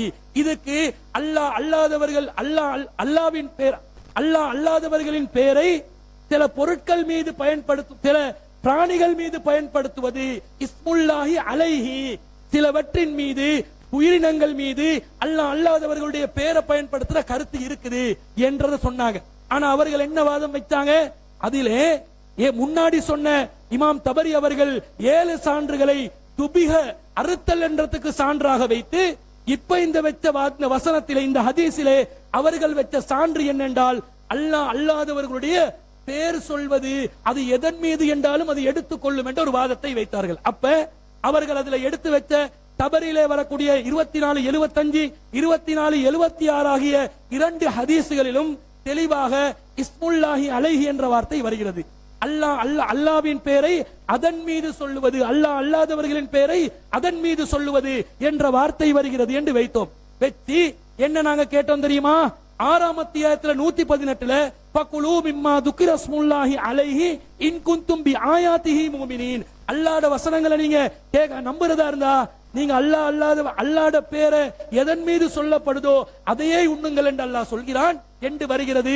இங்கேயும் இஸ்முல்லாஹி அலைஹி என்று வருகிறது. எனவே நீங்கள் தாவரங்களை உண்ணுவதாக இருந்தால் அதன் மீதும் அல்லாஹ்வுடைய பேர் சொல்லணுமா என்று கேட்டோம். எதிர்த்தரப்புல 2 விதமாக முரண்பட்டார்கள்.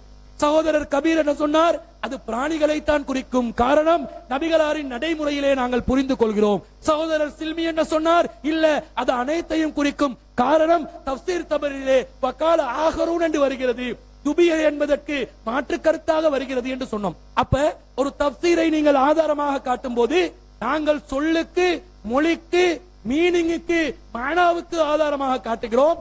அவர்கள் தஃப்சீர்களை குப்பை என்று ஒரு புறம் சொல்லிக் கொண்டிருந்து அந்த தஃப்சீரிலே இமாம் தபரி அவர்கள் மாற்று கருத்து என்று துபியக்கு ஆதரவான சில சான்றுகளை முன்வைக்கிறார்களே, அதையே ஆதாரமாக வைத்திருக்கிறார்களே, அதை நீங்கள் வாசிக்காமல் பார்க்காமல் ஏன் எடுத்து வைக்கிறோம் என்று கேட்டதுக்கு இமாம் தபரி சொல்லிவிட்டார், அது மாற்று கருத்து தான். இப்ப யாரு தஃப்சீரை கண்மூடித்தனமாக தக்லீத் செய்து பின்பற்றுபவர்கள் என்று கேள்வி கேட்டோம்.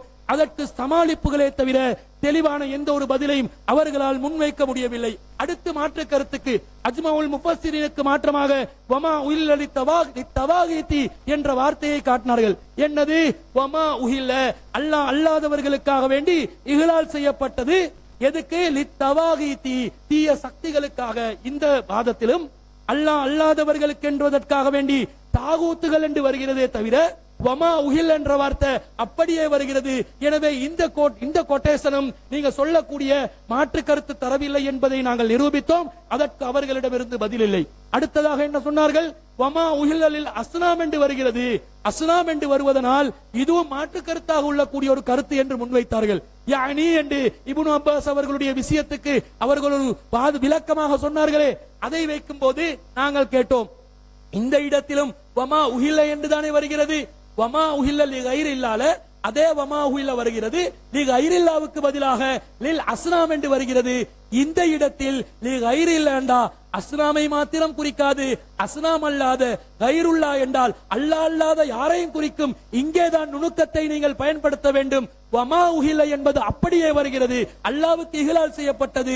ஆனால் கைருல்லா என்பதற்கு இங்கே தஃப்சீரிலே விளக்கம் கொடுக்கிறார்கள். விளக்கம் என்பது வேறு, அர்த்தம் என்பது வேறு, பிரித்து அறிந்து கொள்ளுங்கள் என்று அவர்களுக்கு நிச்சயம் அவர்களுக்கு தெளிவுபடுத்தினோம். அவர்கள் விளங்குவதாக இல்லை, அதற்கு நாங்கள் பொறுப்பும் இல்லை. பொதுமக்கள் அதை இலகுவாக விளங்கிக் கொள்வார்கள் என்று நாங்கள் விளங்குகிறோம், நம்புகிறோம். அடுத்ததாக தஃப்சீர்கள்ல என்ன வருது தெரியுமா? தஃப்சீர்கள்ல யுதுனீன அலைஹின்ன மின் ஜலாபிபீன் என்றதுக்கு ஜில்பாப தொங்க விடுகண்டா, ஒத்த கண்ணை திறந்து மற்றதெல்லாம் மூடணும் என்று வருகிறது, அதை நீங்கள் ஆதரிக்கிறீர்களா என்று கேட்டார்கள். நாங்கள் தெளிவாக சொன்னோம், தஃப்சீர்ல வரக்கூடிய கருத்துகளாக இருந்தால் பரிசீலனைக்கு உட்படுத்துவோம், குப்பை என்று வீச மாட்டோம், பரிசீலனைக்கு உட்படுத்துவோம். ஆதாரம் இல்லாட்டி மார்க்க ரீதியாக தாவியல் செய்யக்கூடிய, விளக்கம் சொல்லக்கூடியவைகளுக்கு ஆதாரம் இல்லாவிட்டால் அதை நாங்கள் கடாசுவோம். ஆனால் மொழி என்று வருகின்ற நேரத்தில் அது வகையில் வெளிப்பட வேண்டியதில்லை. மொழியை அந்த மொழி பேசக்கூடிய அரபிகள் தான் முன்வைக்க வேண்டும். நாங்கள் அஜமிகள், அரபிகள் பேசக்கூடிய மொழியை நாங்கள் எப்படி தீர்மானிப்பது என்று கேள்வி கேட்டு தவியலை எடுக்க மாட்டோம். சரியா இருந்தால் தான் எடுப்போம், ஆதாரம் இருந்தால் தான் எடுப்போம், அது யாரு சொன்னாலும் எடுப்போம், தபரி சொன்னாலும் எடுப்போம், கபீர் சொன்னாலும் எடுப்போம் என்று அவர்களுக்கு நாங்கள் விளக்கம் சொன்னோம். ஆனால் அதுவும் அவர்கள் புரிவதாக இல்லை. அவர்கள் எதை புரிந்து கொண்டாலும் நமக்கு பிரச்சனையும் இல்லை. உடனடியாக சிகரை ஆதாரம் காட்டினார்கள். சிகர் என்று வருகிறது, இமாம்கள் சிகருக்கு தாக்கம் உண்டு என்று தானே தப்சீர்களில் சொல்லுகிறார்கள், அதை நீங்கள் நம்புகிறீர்களா என்று கேட்டார்கள். சிகருக்கு தாக்கம் உண்டு என்று இமாம்கள் சொல்வது வார்த்தையின் அர்த்தமா, சிகர் என்ற வார்த்தைக்கு அர்த்தமா, சிகர் என்ற அகீதாவுக்குரிய விளக்கமா? விளக்கம் என்பதை விளங்காதவர்களாக பேசக்கூடியவர்களுக்கு எது தஅவீல் எது மஅனா என்பது கூட விளங்காமல், அர்த்தம் புரியாமல், விளக்கம் புரியாமல் வாதம் வைத்தார்கள். சிகருக்கு தாக்கமில்லை என்பது நம்முடைய நிலைப்பாடாக இருக்கிறது. குர்ஆன் ஹதீஸ் வஹீயின் வெளிப்பாடாக அதை நாங்கள் வெளிப்படுத்திக் கொண்டு இருக்கிறோம். ஆனால் தஅவீல் என்று வரக்கூடிய, தாக்கம் என்று வரக்கூடியதை நாங்கள் தஃசீர்களில் எடுக்க மாட்டோம். காரணம், அது குர்ஆன் சுன்னா என்ற வஹீக்கு மாற்றமாக இருக்கிறது. தஅவீல் செய்யக்கூடியவர்கள், விளக்கம் சொல்லக்கூடியவர்கள் கண்ட விளக்கத்தையும் சொன்னால் ஏற்றுக்கொள்ளக்கூடிய நிலையில் நாங்கள் இல்லை.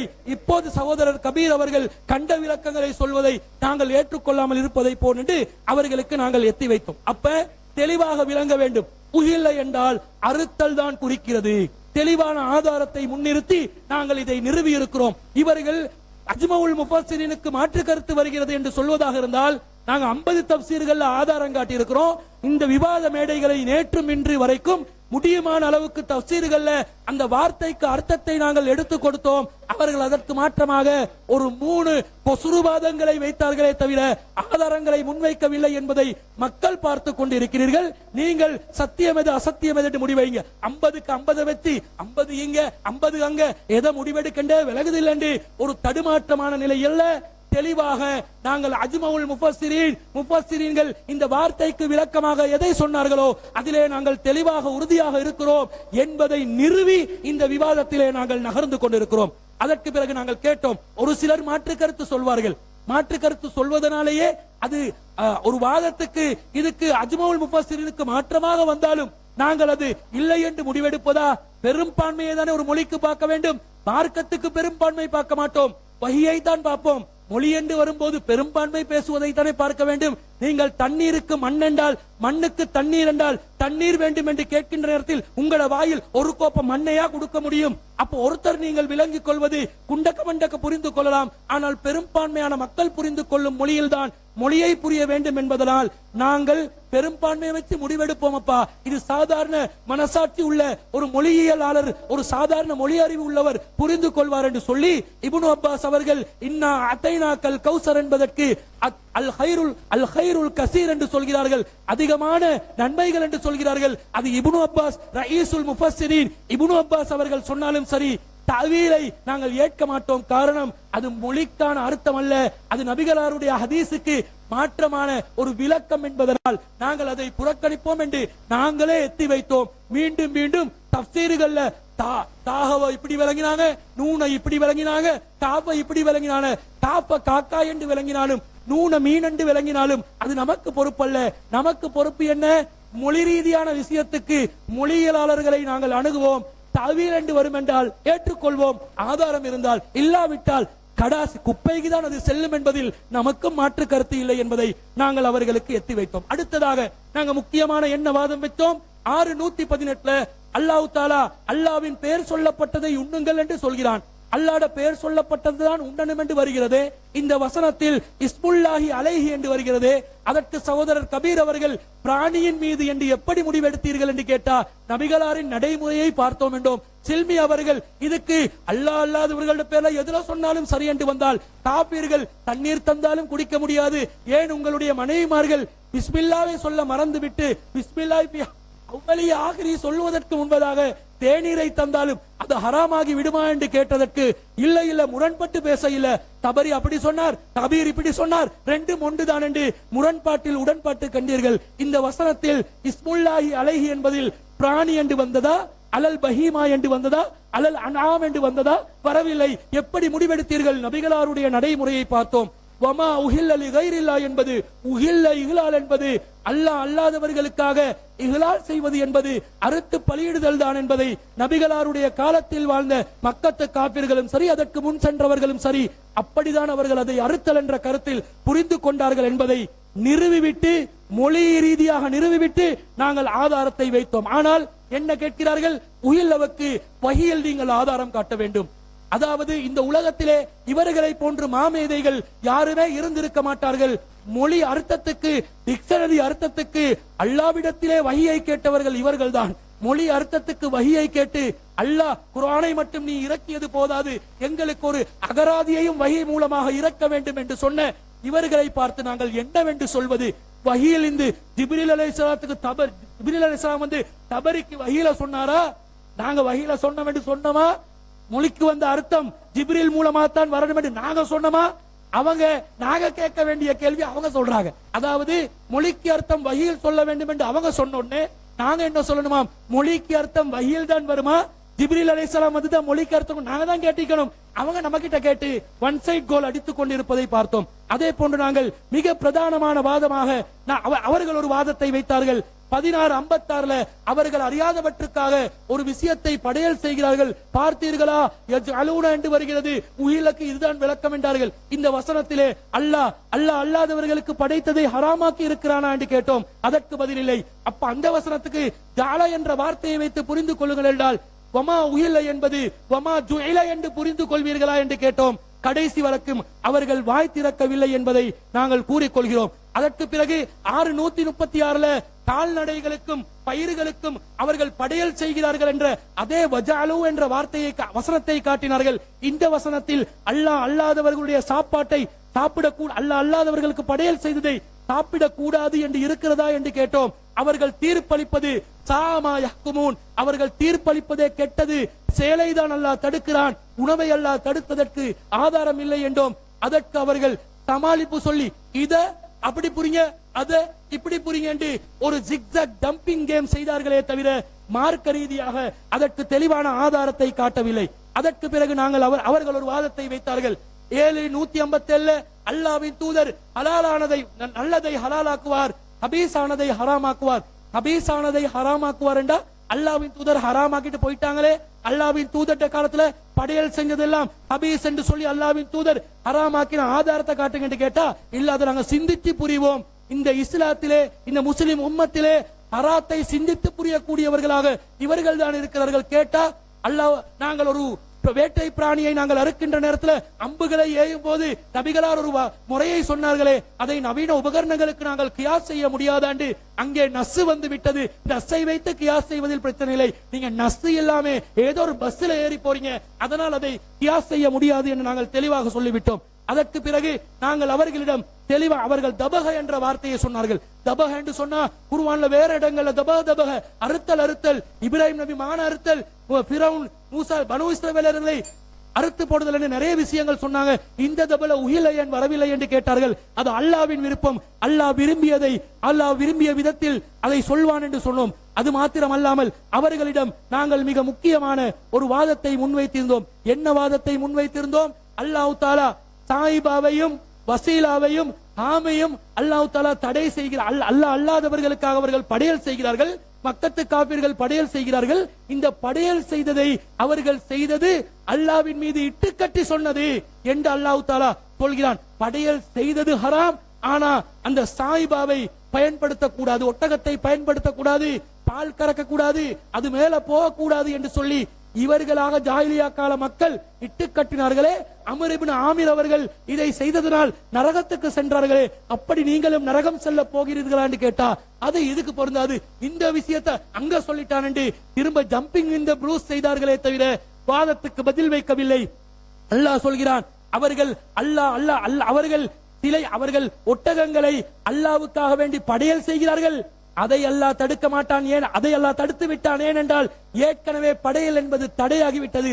ஆனால் சாயிபாவை பயன்படுத்த கூடாது என்று சொல்கிறீர்களே, இது ஹராம், இது அல்லாஹ் மீது இட்டு கட்டுதல், அறியாத நிலையில் நீங்கள் சொல்கிறீர்கள் என்று அல்லாஹ் தஆலா சொல்லி இவர்களுடைய வாத முற்றிலும் முழுதாக ஹராமான அல்லாஹ் மீது இட்டு கட்டக்கூடிய போலியான மனோ இச்சையின் அடிப்படையிலான ஒரு வாதம் என்பதை அல்லாஹ் நிறுவிவிட்டான். இதற்கு பிறகும் இவர்களிடம் பின்னால் செல்ல போகிறீர்களா? அது மாத்திரமல்ல அன்பிற்குரியவர்களே, நிர்பந்தம் ஏற்பட்டு விட்டது.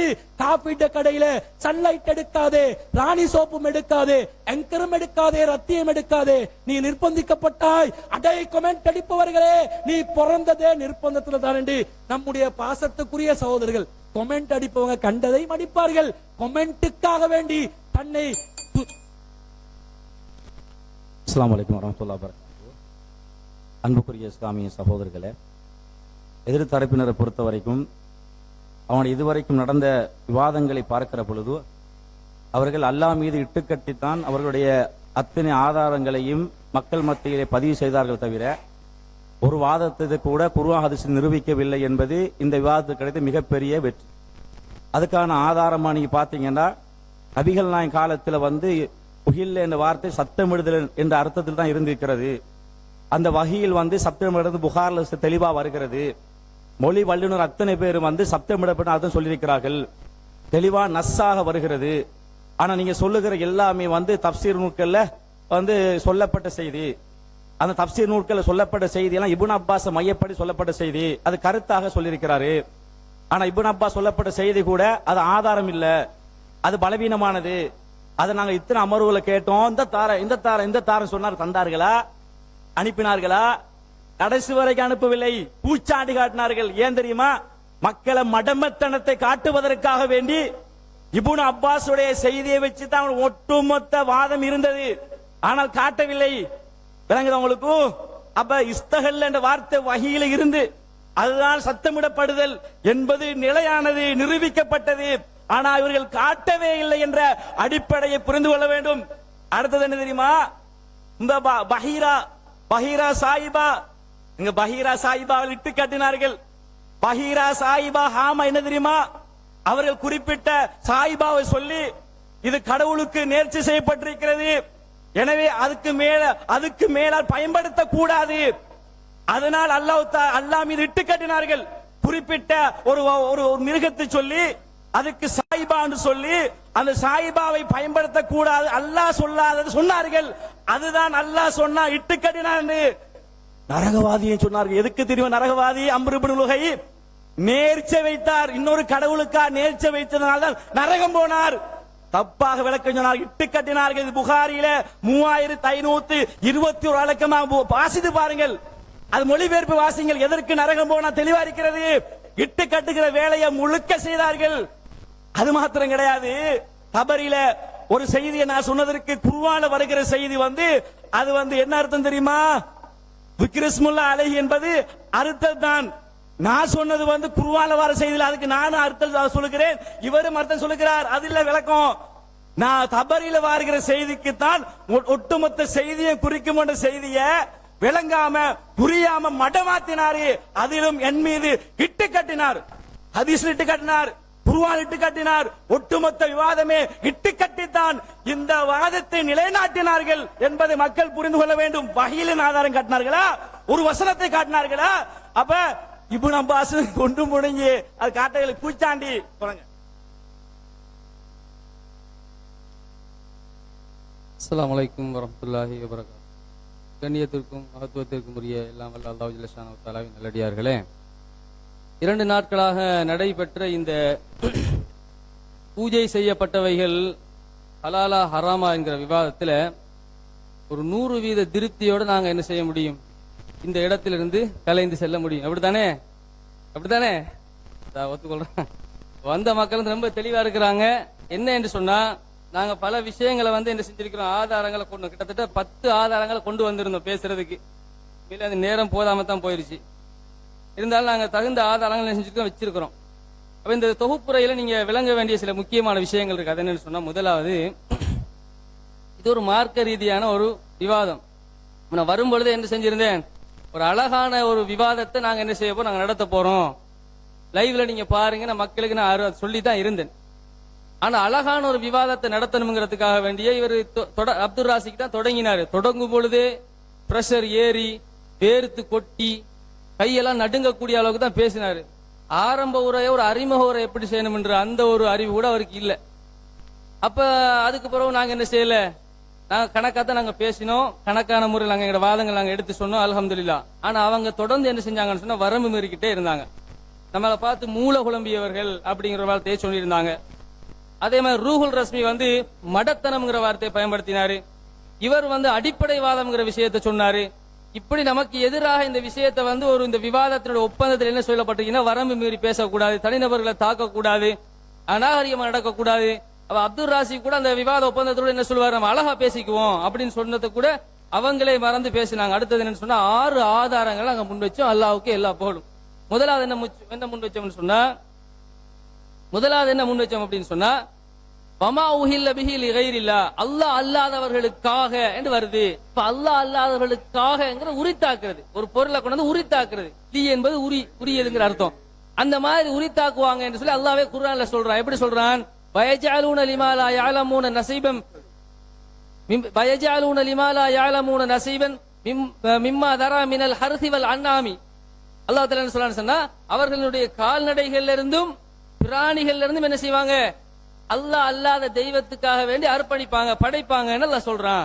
அப்ப அல்லாஹ் அல்லாதவர்களுக்காக வேண்டி மாமிசத்தை மட்டும் என்ன செய்யலாம், உரித்தாக்குறது இல்ல, அப்படி நம்ம தெளிவுபடுத்தி இருக்கிறோம். அதை என்ன செய்யறாங்க, அந்த குர்ஆனுடைய வசனத்தை குர்ஆனுடைய வசனத்திலிருந்து நம்ம என்ன செஞ்சோம், எடுத்து தெளிவுபடுத்தினோம். உதாரணமா சொல்றதாக இருந்தா, அல்லாஹ் தஆலா என்ன செய்யறான், குர்ஆனுக்கு வந்து குர்ஆன்ல இருந்து என்ன செய்ய முடியும், நாங்க வந்து விளக்கம் சொல்ல முடியும்னு சொல்றான்.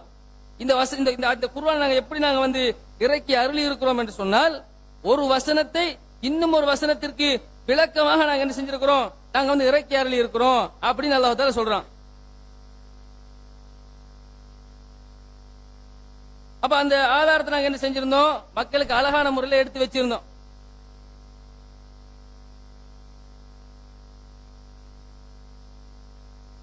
சரிதானே? அப்ப அந்த வசனத்தை நம்ம தெளிவுபடுத்தி இருந்தோம். அடுத்த விஷயம் அப்படி என்ன சொன்னா, இப்ராஹிம் அலைஹிஸ்ஸலாம் அவர்கள் என்ன சொல்றாங்க, இன்னா புரா மின்கும் அம்மிமா தஅபுதூன மின் தூனில்லாஹ், நீங்கள் உங்களை விட்டு நாங்கள் விலகிக் கொள்வதோடு நீங்கள் எதை வந்து கடவுள் தன்மையாக ஆக்கி வைத்திருக்கிறீர்களோ அதை விட்டு நாங்கள் விலகுகின்றோம் அப்படின்னு சொல்லி இப்ராஹிம் அலைஹிஸ்ஸலாம் அவங்க சொல்றாங்க. அதுக்கு என்ன விளக்கம் அப்படின்னு கேட்டா, ஒரு வாழைப்பழத்தை பூஜை செஞ்சுட்டா, ஒரு தேங்காயை வந்து பூஜை செஞ்சுட்டா அதை எப்படி பார்ப்பாங்க, அதையும் ஒரு கடவுளா தான் பார்ப்பாங்க. தேங்காய் அவர்களே, வாழைப்பழம் அவர்களே என்று என்ன செய்யறது இல்ல, அதுக்கு போய் வணங்குறது இல்ல. அந்த நம்பிக்கை, தேங்காய் எங்களை காப்பாத்தும், அல்லாஹ் எங்களை காப்பாத்து நம்புற மாதிரி, அல்லாஹ் என்னுடைய தொழிலை வந்து எனக்கு நிறைவேற்றி தருவான் அப்படின்னு அல்லாஹ்வின் மேல தவக்குல் வைக்கிற மாதிரி. அப்ப தவக்குல் என்பது ஒரு வணக்கம், அது தேங்காயில வைக்கப்படுகிறது. அதே மாதிரி தக்வா என்பது ஒரு வணக்கம், அது அந்த தேங்காயில வைக்கப்படுகிறது, படையலில் வைக்கப்படுகிறது. அல்லாஹ்வை வந்து குஷ்உடனும் குதுவுடனும் பணிவுடனும் இறையச்சத்துடனும் அல்லாஹ்வின் மீது வைக்க வேண்டிய அந்த நம்பிக்கைகள் எங்க வைக்கிறாங்க, இதுல கொண்டு வைக்கிறாங்க. இஸ்திகாமத், அல்லாஹ் எங்களை எந்த நிலையிலும் காப்பாற்றுவானுங்கிற உறுதியான நம்பிக்கையை அல்லாஹ்ல வைக்கணும். இந்த நம்பிக்கைகள் தான் வணக்கம். எதிர்த்தரப்புக்கு வணக்கம் என்று சொன்னா என்ன நினைச்சுக்கிட்டாங்க, கும்புறது, குந்துறது, குனிகிறது, தோப்புக்காரன் நினைச்சிட்டு இருக்கிறாங்க. மார்க்கம் விளங்கல இன்னும். அது அழகான முறையில் தெளிவுபடுத்தினோம். அடுத்து என்ன சொன்னா, அடுத்த ஆதாரத்தை முன் வச்சோம். நீங்க வந்து நஜீஸான விஷயங்கள் என்ன செஞ்சு கொள்ளுங்க, விலகிக் கொள்ளுங்க. இஜ்தனிபுர் ரிஜ்ஸ மினல் அவ்சான், விக்கிரகங்களில் இருந்து ஒரு நஜீஸ், ஒரு அசுத்தம் என்ன செய்கிறது, அது அசுத்தம் நல்லா சொல்லல, அதிலிருந்து அசுத்தம் வெளியேறுது நல்லா சொல்றான். அப்ப ஒரு பொருளை கொண்டு நீங்க அதுக்கு பூஜை செஞ்சிட்டீங்கன்னு சொன்னா அது அசுத்தமா போயிருது. அந்த நம்பிக்கை என்ன செய்யுது, அந்த விக்கிரகத்தின் மேல் நம்ம ஒரு நம்பிக்கையை வச்சு அந்த பொருளை கொண்டு அதுக்கு நாங்க பூஜை செய்யற நேரத்துல அதை அசுத்தமாக்கி விடுகிறது. அல்லாவே அதை அசுத்தம் என்று சொன்ன பிறகு அசுத்தத்தை நமக்கு மார்க்கத்தில் ஹலால் ஆக்கி இருக்கிறாங்களா? அல்லாஹ்வுடைய தூதர் ஸல்லல்லாஹு அலைஹி வஸல்லம் அவர்கள் என்ன செய்வாங்க, யுஹில்லு லஹுமுத் தய்யிபாத்தி வ யுஹர்ரிமு அலைஹிமுல் கபாயிஸ், பரிசுத்தமானதை மாத்திரம் தான் நமக்கு ஹலால் ஆக்குவாங்க, அசுத்தமானவைகளை ஹராம் ஆக்கிடுவாங்க பச்சையாக அல்லாஹ் சொல்லி இருக்கிறான். பூஜை செய்யப்பட்டது அசுத்தம் என்று நம்ம நிரூபிச்சோம். அதே மாதிரி அல்லாஹ் தஆலா என்ன செய்யறான்னு சொன்னா, சந்தேகமான விஷயங்களை நீங்க விலகிக் கொள்ளுங்க ரசூலுல்லாஹ் சொன்னாங்க. 4வது முன் வச்சோம். அமன் வகா ஃபி ஷுபஹாத்தி, சந்தேகமான விடயங்கள் யார் விழுந்து விடுகிறானோ வகா ஃபில் ஹராம், அவன் ஹராத்திலேயே விழுந்து விடுகிறான்னு சொல்லி அழகான ஆதாரத்தை எடுத்து வச்சாரு. அப்ப உங்களுக்கு பூஜை படையல் சாப்பிடலாமா? அல்லாஹ் தஆலா வந்து இது என்ன சொல்றான், இது வந்து ஹராம்னு நேரடியா சொல்லல தானே. அப்படி நீங்க சந்தேகப்படுறீங்களா? சந்தேகப்படுறீங்கன்னு சொன்னால என்ன செய்யக்கூடாது, சாப்பிடக்கூடாது, ஹராத்துல விழுந்துடுவீங்கன்னு ஹதீஸ் இருக்குது. அது அழகா எடுத்து வச்சாரு. அடுத்து என்ன செஞ்ச, 5வது ஆதாரம், மூசா அலைஹிஸ்ஸலாம் அவர்கள் ஒரு தங்கத்தை, பெருமதியான ஒரு பொருளை அல்லாஹ் தஆலா ஹலால் ஆக்கியதை என்னது, மமன் ஹர்ரம ஜீனத்தல்லாஹி அல்லதி அக்ரஜ லிஇபாதிஹி, பிஜே சொல்றாரு, அல்லாஹ் வெளிப்படுத்திய ஹலாலை யார் ஹராமாக்க முடியும், வெளிப்படுத்திய அந்த அலங்காரங்களை யார் ஹராமாக்க முடியும் என்று அவர் கேட்கிறாரு. ஆனா மூசா அலைஹிஸ்ஸலாம் என்ன பண்றாங்க, தங்கம் என்பது அலங்காரமாக இருந்தாலும் வெள்ளி என்பது அலங்காரமாக இருந்தாலும் அதை ஒரு சிலையாக செய்து வணங்குகிற பொழுது அது ஹராமான தங்கம், அது ஹராமானது அப்படின்னு சொல்லி அதை எரிச்சு கடல்ல போட்டாங்க. இருந்தாலும் நாங்க செய்ய முடியாது, பிற மத கடவுள்களை நாங்கள் திட்ட முடியாது, அதை நாங்க கை வைக்க முடியாது. லா தசுப்புல்லதீன யதுஊன மின் தூனில்லாஹி வயசுப்புல்லாஹ அதுவும் பிகைரி இல்ம். பிற மதத்தவர்களுடைய வணங்கக்கூடிய சிலைகளை விக்கிரகங்களை நீங்கள் திட்டாதீர்கள் என்று மார்க்கம் சொல்லி இருக்குது. அதை கை வைக்கிறதோ அதை போய் தாக்குறதோ நமக்கு அனுமதி இல்லைங்கிறதையும் சேர்த்தே என்ன செஞ்சோம், அழகான முறையில் விளங்கப்படுத்தினோம். வேண்டும் என்று திட்டமிட்டு என்ன செஞ்சாங்க, நம்மள அடிப்படைவாதம் அப்படிங்கிற கருத்தை வந்து முன் வச்சாங்க. அடுத்தது ஆதாரத்தை வச்சோம். ஆறாவது ஆதாரம், ஒரு இடத்துல சிறுக்கு நடக்குதா, புவானாங்கிற இடத்துல சிறுக்கு நடக்குதா, சிலை வணக்கம் நடக்கிறதா, அங்க நீ என்ன செய்யாத, கடமையான காரியத்தை கூட செய்யாத. அப்ப இடம் சிறுக்கா போகுது. அப்ப ஒரு சிறுக்குனால ஒரு இடம் ஹராமாகுது. சிறுக்கு நடைபெறக்கூடிய காரணத்தினால இடம் ஹராமாகும் என்கிற ஒரு விஷயத்தை என்ன செய்யறோம், நாம இந்த இடத்துல பாக்குறோம். அடுத்த விஷயம் என்ன முன் வச்சோம், ரூஹுல் அஸ்மின்னு சொல்லக்கூடிய சகோதரர் கேள்வி கேட்டிருந்தாரு. மூசா நபி வந்து அந்த காளை சிற்பத்தை எரித்து கடல்ல போட்டாரு அப்படின்னு வர்றதுனால நீங்களும் போடுவீங்களான்னு கேட்டாரு. நம்ம அதுக்கு தான் சொல்றோம், அந்த வேலை நாங்க செய்ய மாட்டோம், அதுக்கு எங்களுக்கு அதிகாரத்தை அல்லாஹ்வுடைய மார்க்கத்துல தரல. அது வந்து ரசூல் ஸல்லல்லாஹு அலைஹி வஸல்லம் அவர்களுக்கு முன்பு வாழ்ந்த இப்ராஹிம் நபியுடைய காலத்தில் நடந்தது. ரசூல் ஸல்லல்லாஹு அலைஹி வஸல்லம் அதிகாரம் இருக்கும் பொழுது அது முஸ்லிம் நாட்டில் செய்தது. முஸ்லிம் நாட்டில் செய்யக்கூடிய ஒரு விஷயத்தை ஒரு பௌத்த நாட்டில் நாங்கள் செய்ய முடியாது, செய்யக்கூடாதுங்கிறத எல்லாம் என்ன செஞ்சோம், அழகான முறையில் விளங்கப்படுத்தினோம். அது கூட விளங்காம என்ன செஞ்சாருன்னா ஒரு கேள்வியை கேட்டாரு. அது அவர் லாஜிக் நினைச்சுக்கிட்டு கேட்ட கேள்வி அது. அடுத்து என்னது, சில்மியும் கபீரும் முரண்பட்டாக அம்மா துக்கிர என்னது லா தௌக் வலா தௌக்குல் மிம்மா லம் யுத்கர் இஸ்முல்லாஹி அலைஹி, எதன் மீது அல்லாஹ்வின் பெயர் சொல்லப்படவில்லையோ அதனை சாப்பிடாதீர்கள் சொன்னா நான் என்ன சொன்னேன், அது பிராணியைத்தான் குறிக்கும்னு சொன்னேன். அவரும் பிராணியைத்தான் குறிக்கும் சொன்னாரு. அப்படிதானங்க? அப்ப இவங்களுக்கு விளங்கல, பிராணியைத்தான் குறிக்கும். ஏன் சொல்றோம்னா அந்த வசனம் பிராணியை பத்தி தான் பேசுது. என்ன காரணம், ஹதீஸ் ஆதாரம். ஹதீஸ்ல என்ன வருது, ரசூல் ஸல்லல்லாஹு அலைஹி வஸல்லம் அவங்க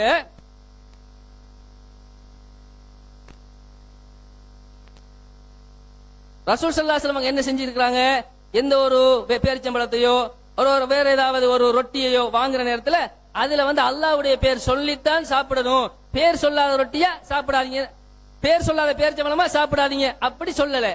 பேர் சொன்னா தான் சாப்பிடுங்கன்னு எதுக்கு சொல்லிருக்காங்க, பிராணிக்கு தான் சொல்லிருக்காங்க.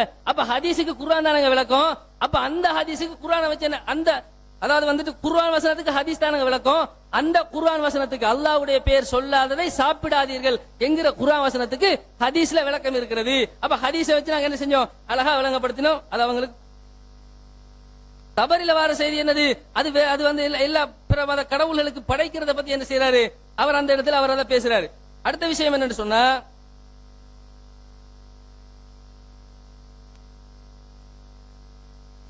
பாடசாலைகள் அதே மாதிரி ஒரு கோர்ட்டு, அதாவது வந்து ஒரு நீதிமன்றத்துக்கு போறோம், அங்க எல்லாம் நாங்க எழுப்பி நிக்க வேண்டி வருது, தேசிய கீதத்தை படிக்க வேண்டி வருது. அப்ப இதெல்லாம் என்ன அடிப்படையில் வரும், இதெல்லாம் நிர்பந்தம். எல்லாமே நிர்பந்தமா, டூத் பேஸ்ட் வாங்குற நிர்பந்தமா கேட்கறாங்கல்ல. நிர்பந்தம் என்பது அவர்களும் ஒத்துக்கொண்டதுதான். இசையை பஸ்ல கேட்டுக்கொண்டு போகக்கூடிய நிலைமையில இருக்கிறோம், பஸ்ஸை விட்டு வெளியே இறங்கிட்டு போக முடியாது. அதுக்கு என்ன கேட்டாங்க, ஒரு பஸ்ல நாங்க இசையை கேட்டுட்டு போறோம்னு சொன்னா, இப்னு உமர் ரலியல்லாஹு அன்ஹு அவர்கள் ரசூல் ஸல்லல்லாஹு அலைஹி வஸல்லம் அவர்கள் இப்படித்தான் செஞ்சாங்க, காதுக்குள்ள விரல வச்சுக்கிட்டு இருந்தாங்க அப்படின்னு நம்ம எடுத்து கேட்ட நேரத்துல என்ன கேட்டாங்க, ரசூல் ஸல்லல்லாஹு அலைஹி வஸல்லம் இப்னு உமரை பார்த்து கேட்டாங்களாம், உங்களுக்கு இசை கேக்குதான்னு கேட்டாங்களாம். அப்ப நாம என்ன சொன்னோம், ரசூலுல்லாஹி ஸல்லல்லாஹு அலைஹி வஸல்லம் கேட்டதும் செய்கையில இருக்கும், அவர்கள் பதில் சொன்னதும் செய்கைங்கிற அடிப்படையில் புரிஞ்சு கொள்ளலாம். அப்படி இல்லாவிட்டால் ரசூல் ஸல்லல்லாஹு அலைஹி வஸல்லம் காதுக்குள்ள விரல வச்சுக்கிட்டு இப்னு உமரே உங்களுக்கு அந்த இசை கேட்கிறதான்னு சத்தம் போட்டு கேட்டிருப்பாங்க. இப்னு உமர் என்ன சொல்லியிருப்பாரு, ரசூலுல்லாஹ் என்ன கேட்கிறாங்கிறத அறிந்து கொள்வதற்கு காதிலிருந்து விரல எடுத்திருப்பாங்க. அதுக்கு பிறகு ரசூல் ஸல்லல்லாஹு அலைஹி வஸல்லம் அவர்களுக்கு இப்னு உமர் என்ன சொல்லியிருப்பாரு, ஆம் கேட்கிறது அப்படின்னு சொல்லியிருப்பாரு. ஆம் கேட்கிறது இப்னு உமர் சொல்கிற நேரத்துல ரசூலுல்லாஹ்வுடைய காதுக்குள்ள விரல் இருக்குது. அப்ப அது எப்படி அவங்களுக்கு கேட்டிருக்கும், அந்த செய்கை தான். அப்ப செய்கைங்கிறத கூட என்ன செய்யறாங்கல்ல, புரிஞ்சு கொள்றாங்க இல்ல. அடுத்த விஷயம் என்னன்னு சொன்னா, 50 தப்சீர்கள் ஆதாரம் காட்டணும். 50 தப்சீர்ங்கிறாங்க. இந்த 50 தப்சீர் இல்ல, நீங்க 50,000 தப்சீரை காட்டினாலும் சரி, எல்லாம் அந்த இப்னு அப்பாஸ் சொன்னதை வச்சுதான். ஏன் தெரியுமா, இப்னு அப்பாஸ் தான் ரயீசுல் முஃபஸ்ஸிரின் என்று பெயர் பெற்றவர், ரசூலுல்லாஹ்வுடைய காலத்திலேயே வாழ்ந்தவர், ஜாஹிலிய காலத்துல ஒரு மொழி எதற்கு பயன்படுத்தப்படுகிறதுங்கிறத அறிஞ்சவர். அதனால அவர் சொல்லிட்டாரு, எனவே அவர் சொன்னா கரெக்டா தான் இருக்கும் என்ற காரணத்தினாலதான் பின்னால வந்த தபரி, பகவி, ஆலூசி எல்லாம் சொன்னது. நீங்க சொல்லக்கூடிய தப்சீர் முகாத்தில் எல்லாம் அதை சொன்னதுதான். அப்ப அந்த ஒரு அடிப்படையை கூட என்ன செய்யறாங்கல்ல, புரிஞ்சு கொள்றாங்கல்ல. இப்னு அப்பாஸினுடைய செய்தி பலவீனம் அப்படிங்கறது என்ன செஞ்சோம், தெளிவான முறை நிரூபிச்சோம். அது மட்டும் இல்லாம வந்து நூன் மற்றும் கா போன்ற இந்த விஷயங்களுக்கெல்லாம் அவங்க வந்து வேற அர்த்தம் சொல்லியிருக்கிறாங்க. நூன்னு சொன்னா பூமியினுடைய 7 பூமிக்கு கீழே இருக்கிற மீன் அப்படின்னு எழுதி வச்சுக்கிறான். இதான தப்சீரு அப்படின்னு கேட்டோம். அதே மாதிரி என்ன கேட்டோம், காஃப் என்று சொன்னா அல்லாஹ்ன்ற அர்த்தம், யா காஃப் அல்லாவே அப்படி கூப்பிடலாமா? அல்லாஹ்வுக்கு காஃப் என்று பேர் இருக்கிறதா? சாத் என்று சொன்னா அதுக்கு வந்து சதக்கல்லான்னு அர்த்தம் இருக்கிறதா? தாஹான்னு சொன்னா ஏய் மனிதனே அர்த்தம் இருக்கிறதா? இப்படி எல்லாம் அதனுடைய அர்த்தம் என்று சொல்லி இருக்கிறாங்க. நீங்க என்ன சொல்றீங்க, அர்த்தம் சரியா செய்வாங்க, விளக்கம் தான் பிள்ளையா கொடுப்பாங்கிறீங்க. அர்த்தத்திலேயே உளறி இருக்கிறாங்களேன்னு கேட்டதுக்கு அதுக்கு நாங்க பொறுப்பு இல்லைங்கிறாங்க. என்ன பதில்? அப்ப கருத்து விஷயத்துல வந்து தப்பு செய்ய மாட்டாங்கன்னு சொன்னீங்களே, கருத்து விஷயத்துல சரியாத்தான் செய்வாங்கன்னு சொன்னீங்களே, அதெல்லாம் அப்படி அடிப்படையெல்லாம் போயிருச்சு. அடுத்து என்ன சொன்னா, இந்த சாயிபா ஹாம் சொல்லி ஒட்டகம் இருக்குதுல்ல, இந்த சாயிபா ஹாம்ங்கிற ஒட்டகத்தை பொறுத்த வரையில அது அல்லாஹ் தஆலா என்ன சொல்றானாம், அந்த ஒட்டகத்தை யாரு வந்து படைச்சாங்களோ, அந்த படைச்ச செயல் சிறுக்காக இருக்கிறதோ, அந்த செயலுக்காக வேண்டி அவங்க நரகத்துக்கு போவாங்க. என்ன செஞ்சாங்களாம், படைச்சுவிட்டு பால் கறக்கிறது ஹராம்னு சொன்னாங்களாம், பயணம் செய்வது ஹராம்னு சொன்னாங்களாம். பால் கறக்கிறதும் பயணம் செய்வதும் ஹராம் என்று சொன்ன காரணத்தினால அவர்களை அல்லாஹ் தஆலா நரகத்துல போடுறானுங்கிறாங்க. எப்படி விளக்கம் பாத்தீங்களா? அந்த அந்த குர்ஆன்ல அந்த குர்ஆன் வசனத்துல அப்படி ஒரு வாக்கியம் இருக்குதா? குர்ஆன்ல என்ன வருகிறது, மா ஜஅலல்லாஹு மின் பஹீரத்தின் வலா சாயிபத்தின் வலா வசீலத்தின் வலா ஹாமின். அல்லாஹ் தஆலா பஹீராவையோ சாயிபாவையோ வசீலாவையோ ஹாமையோ அல்லாஹ் தஆலா ஏற்படுத்தவில்லை. வலாக்கின்னல்லதீன கஃபரு யஃப்தரு அலல்லாஹில் கதிப். இறை மறுப்பாளர்கள் தான் என்ன செஞ்சிருக்கிறாங்க, இதையெல்லாம் உண்டாக்கி இருக்கிறாங்கன்னு அல்லாஹ் சொல்றான். அதைத்தானே நாங்களும் சொல்றோம். இந்த வசனத்தில் அல்லாஹ் தஆலா ஹராம் என்று சொல்லவில்லை, அவர்கள் செய்தது தப்பு என்று சொல்கிறான். ஆனா எதுக்காக வேண்டி நரகத்துக்கு போறாங்க? அவங்க வந்து அல்லாஹ்வின் மேல நேர்ச்சை வச்சதுக்காக என்ன செய்யறாங்க, அவங்க நரகத்துக்கு போறாங்க. அல்லாஹ்வின் மேல கிட்டு கட்டின காரணத்தினால நரகத்துக்கு போறாங்க. இப்ப சாதாரணமா யோசிச்சு பாருங்க, ஒரு வாழைப்பழத்தையோ பொங்கலையோ ஒருத்தர் வந்து பிற தெய்வத்துக்கு படைக்கிறார் என்று சொன்னா படைக்கக்கூடிய செயல் ஹராம். படைத்த காரியத்தினால் அவர் என்ன செய்வாரு, அவர் அல்லாஹ்விடத்தில் நரகத்தை சந்திப்பாரு. ஆனா அந்த பொருள் சிறுக்கா இல்லையா, அந்த பொருள் சிறுக்குங்கிற வட்டத்துக்குள்ள வருமா வராதா, அதுக்கு வேற ஆதாரம். அவர் படைத்தது ஹராம் என்பதற்கு, அந்த அந்த செயல் சிறுக்கு என்பதற்கு அந்த ஹதீஸ் அந்த வசன ஆதாரமாக இருக்கிறது. அதனை சாப்பிடுவது ஹராம் என்பதற்கு அந்த குர்ஆன் வசன ஆதாரமாக இருக்கிறது. ஒன்றுக்கு ஒன்றை ஆதாரமாக வைத்து விளக்கமாக வைத்து தான் என்ன செய்யணும், அந்த அர்த்தத்தை எடுக்கணும் அப்படின்னு நம்ம சொல்றோம். அதே மாதிரி கடைசியான விஷயம் சொன்னா,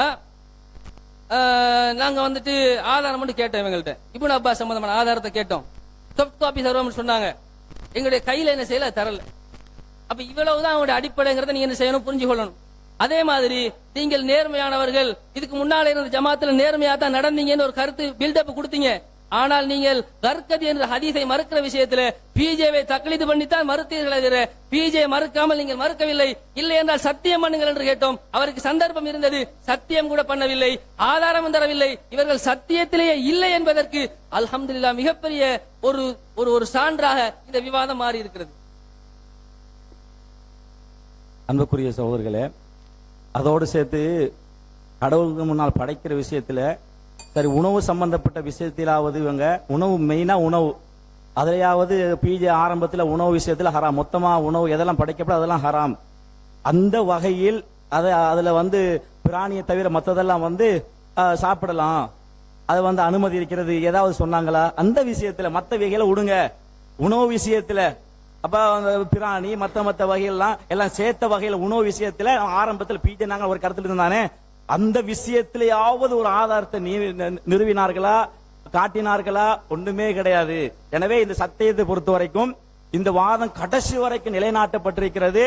பூஜை உணவு விஷயத்துல வந்து இதை வந்து சாப்பிடலாம் என்பதற்கு ஒரு செய்தியை கூட காட்டவில்லை என்ற அடிப்படையை மக்கள் புரிந்து கொள்வார்கள். இந்த பிரஸ் கிரஸ் அதெல்லாம் ஒரு பக்கம் வைங்க, உணவு விஷயத்துல செய்யல நிலைநாட்டல் என்ற அடிப்படையை வந்து இந்த சபை எங்களுக்கு நிரூபித்திருக்கிற என்ற அடிப்படையை புரிந்து கொள்வேன். அதே மாதிரி வந்து வமா ஜுயில மா அப்படிங்கிற வசனம், வமா உஹில்ல என்ற அர்த்தமும் வமா ஜுயிலங்கிற அர்த்தமும் ஒன்றுதானா அப்படின்னு கேட்டாங்க. ஆமா, ரெண்டு ஒன்றுதான். வமா ஜுயில அப்படி அதாவது வந்துட்டு அதாவது வந்துட்டு வமா என்ன வசனம், மா ஜஅலல்லாஹு வமா உஹில்ல பிஹி லிகைரில்லா, அல்லாஹ் அல்லாதவர்களுக்காக படைக்கிறது அப்படின்னு வருது இல்ல. அதுக்கு விளக்கம் அல்லாஹ் தஆலா எப்படி சொல்றான்னு சொன்னா, வயஜாலூன லிமா லா யஅலமூன, அல்லாஹ் அல்லாத போலி தெய்வத்திற்காக வேண்டி தங்களுடைய ரிஸ்குகளை எல்லாம் கொண்டு போய் படைப்பாங்க. அப்ப ஜால என்று சொன்னா என்னது, வயஜாலூன லிமா லா யஅலமூன, போலி தெய்வத்துக்காக அதை ஆக்குவாங்க, படைப்பாங்கன்னு தான் இருக்குது. அங்க என்ன வருது? வமா உஹில்ல, அல்லாஹ் அல்லாத தெய்வத்துக்காக அதனை அர்ப்பணிப்பார்கள் இருக்கிறது. அர்ப்பணிக்கிறதும் படைக்கிறதும் ஆக்குறதும் ஒன்றுதான், எல்லாம் உரித்தாக்குறது. போலி தெய்வத்துக்காக வேண்டி என்ன செய்யறது? ஒரு பொருளை கொண்டு போய் உரித்தாக்குறது. அல்லாஹ் அல்லாதவர்களுக்காக வேண்டி ஒரு ஒரு இஹ்லால் பண்றது. அஸ்ஸலாமு அலைக்கும். விவாதம் நிறைவடைந்துள்ளது. 5 நிமிடம் இருந்து தாமதம் வச்சு போக வேண்டும். அத்தோடு நான் இந்த இடத்துல டைம் மெயின்டைன் பண்ணக்கூடிய ஒரு ரெஃபரியாகத்தான் இருந்தில்லாம யாருடையும் ஒரு பக்கத்தை நான் எடுக்கவில்லை. நான் டைம் கீப்பிங் பண்றதை தவிர வேற எந்த ஒரு வேலையும் செய்யலைன்றதை நான் இந்த இடத்துல பதிஞ்சு கொள்றேன். அதாவது ஆதாரங்கள்ல கோமாறு பண்றதுக்காக வேண்டிய டிரான்ஸ்ஃபர் பண்றது இது போன்ற எதுவும் நான் செய்யலைன்றதை நான் சொல்லிக் கொள்றேன். அடுத்தது நான் வாட்ஸ்அப் பாவிக்கக்கூடிய போன் இன்டேக்கு நான் கொண்டு வரவில்லை என்றதை நான் பதிவு செஞ்சு கொள்றேன். 5 நிமிஷம் இருந்துட்டு போங்க.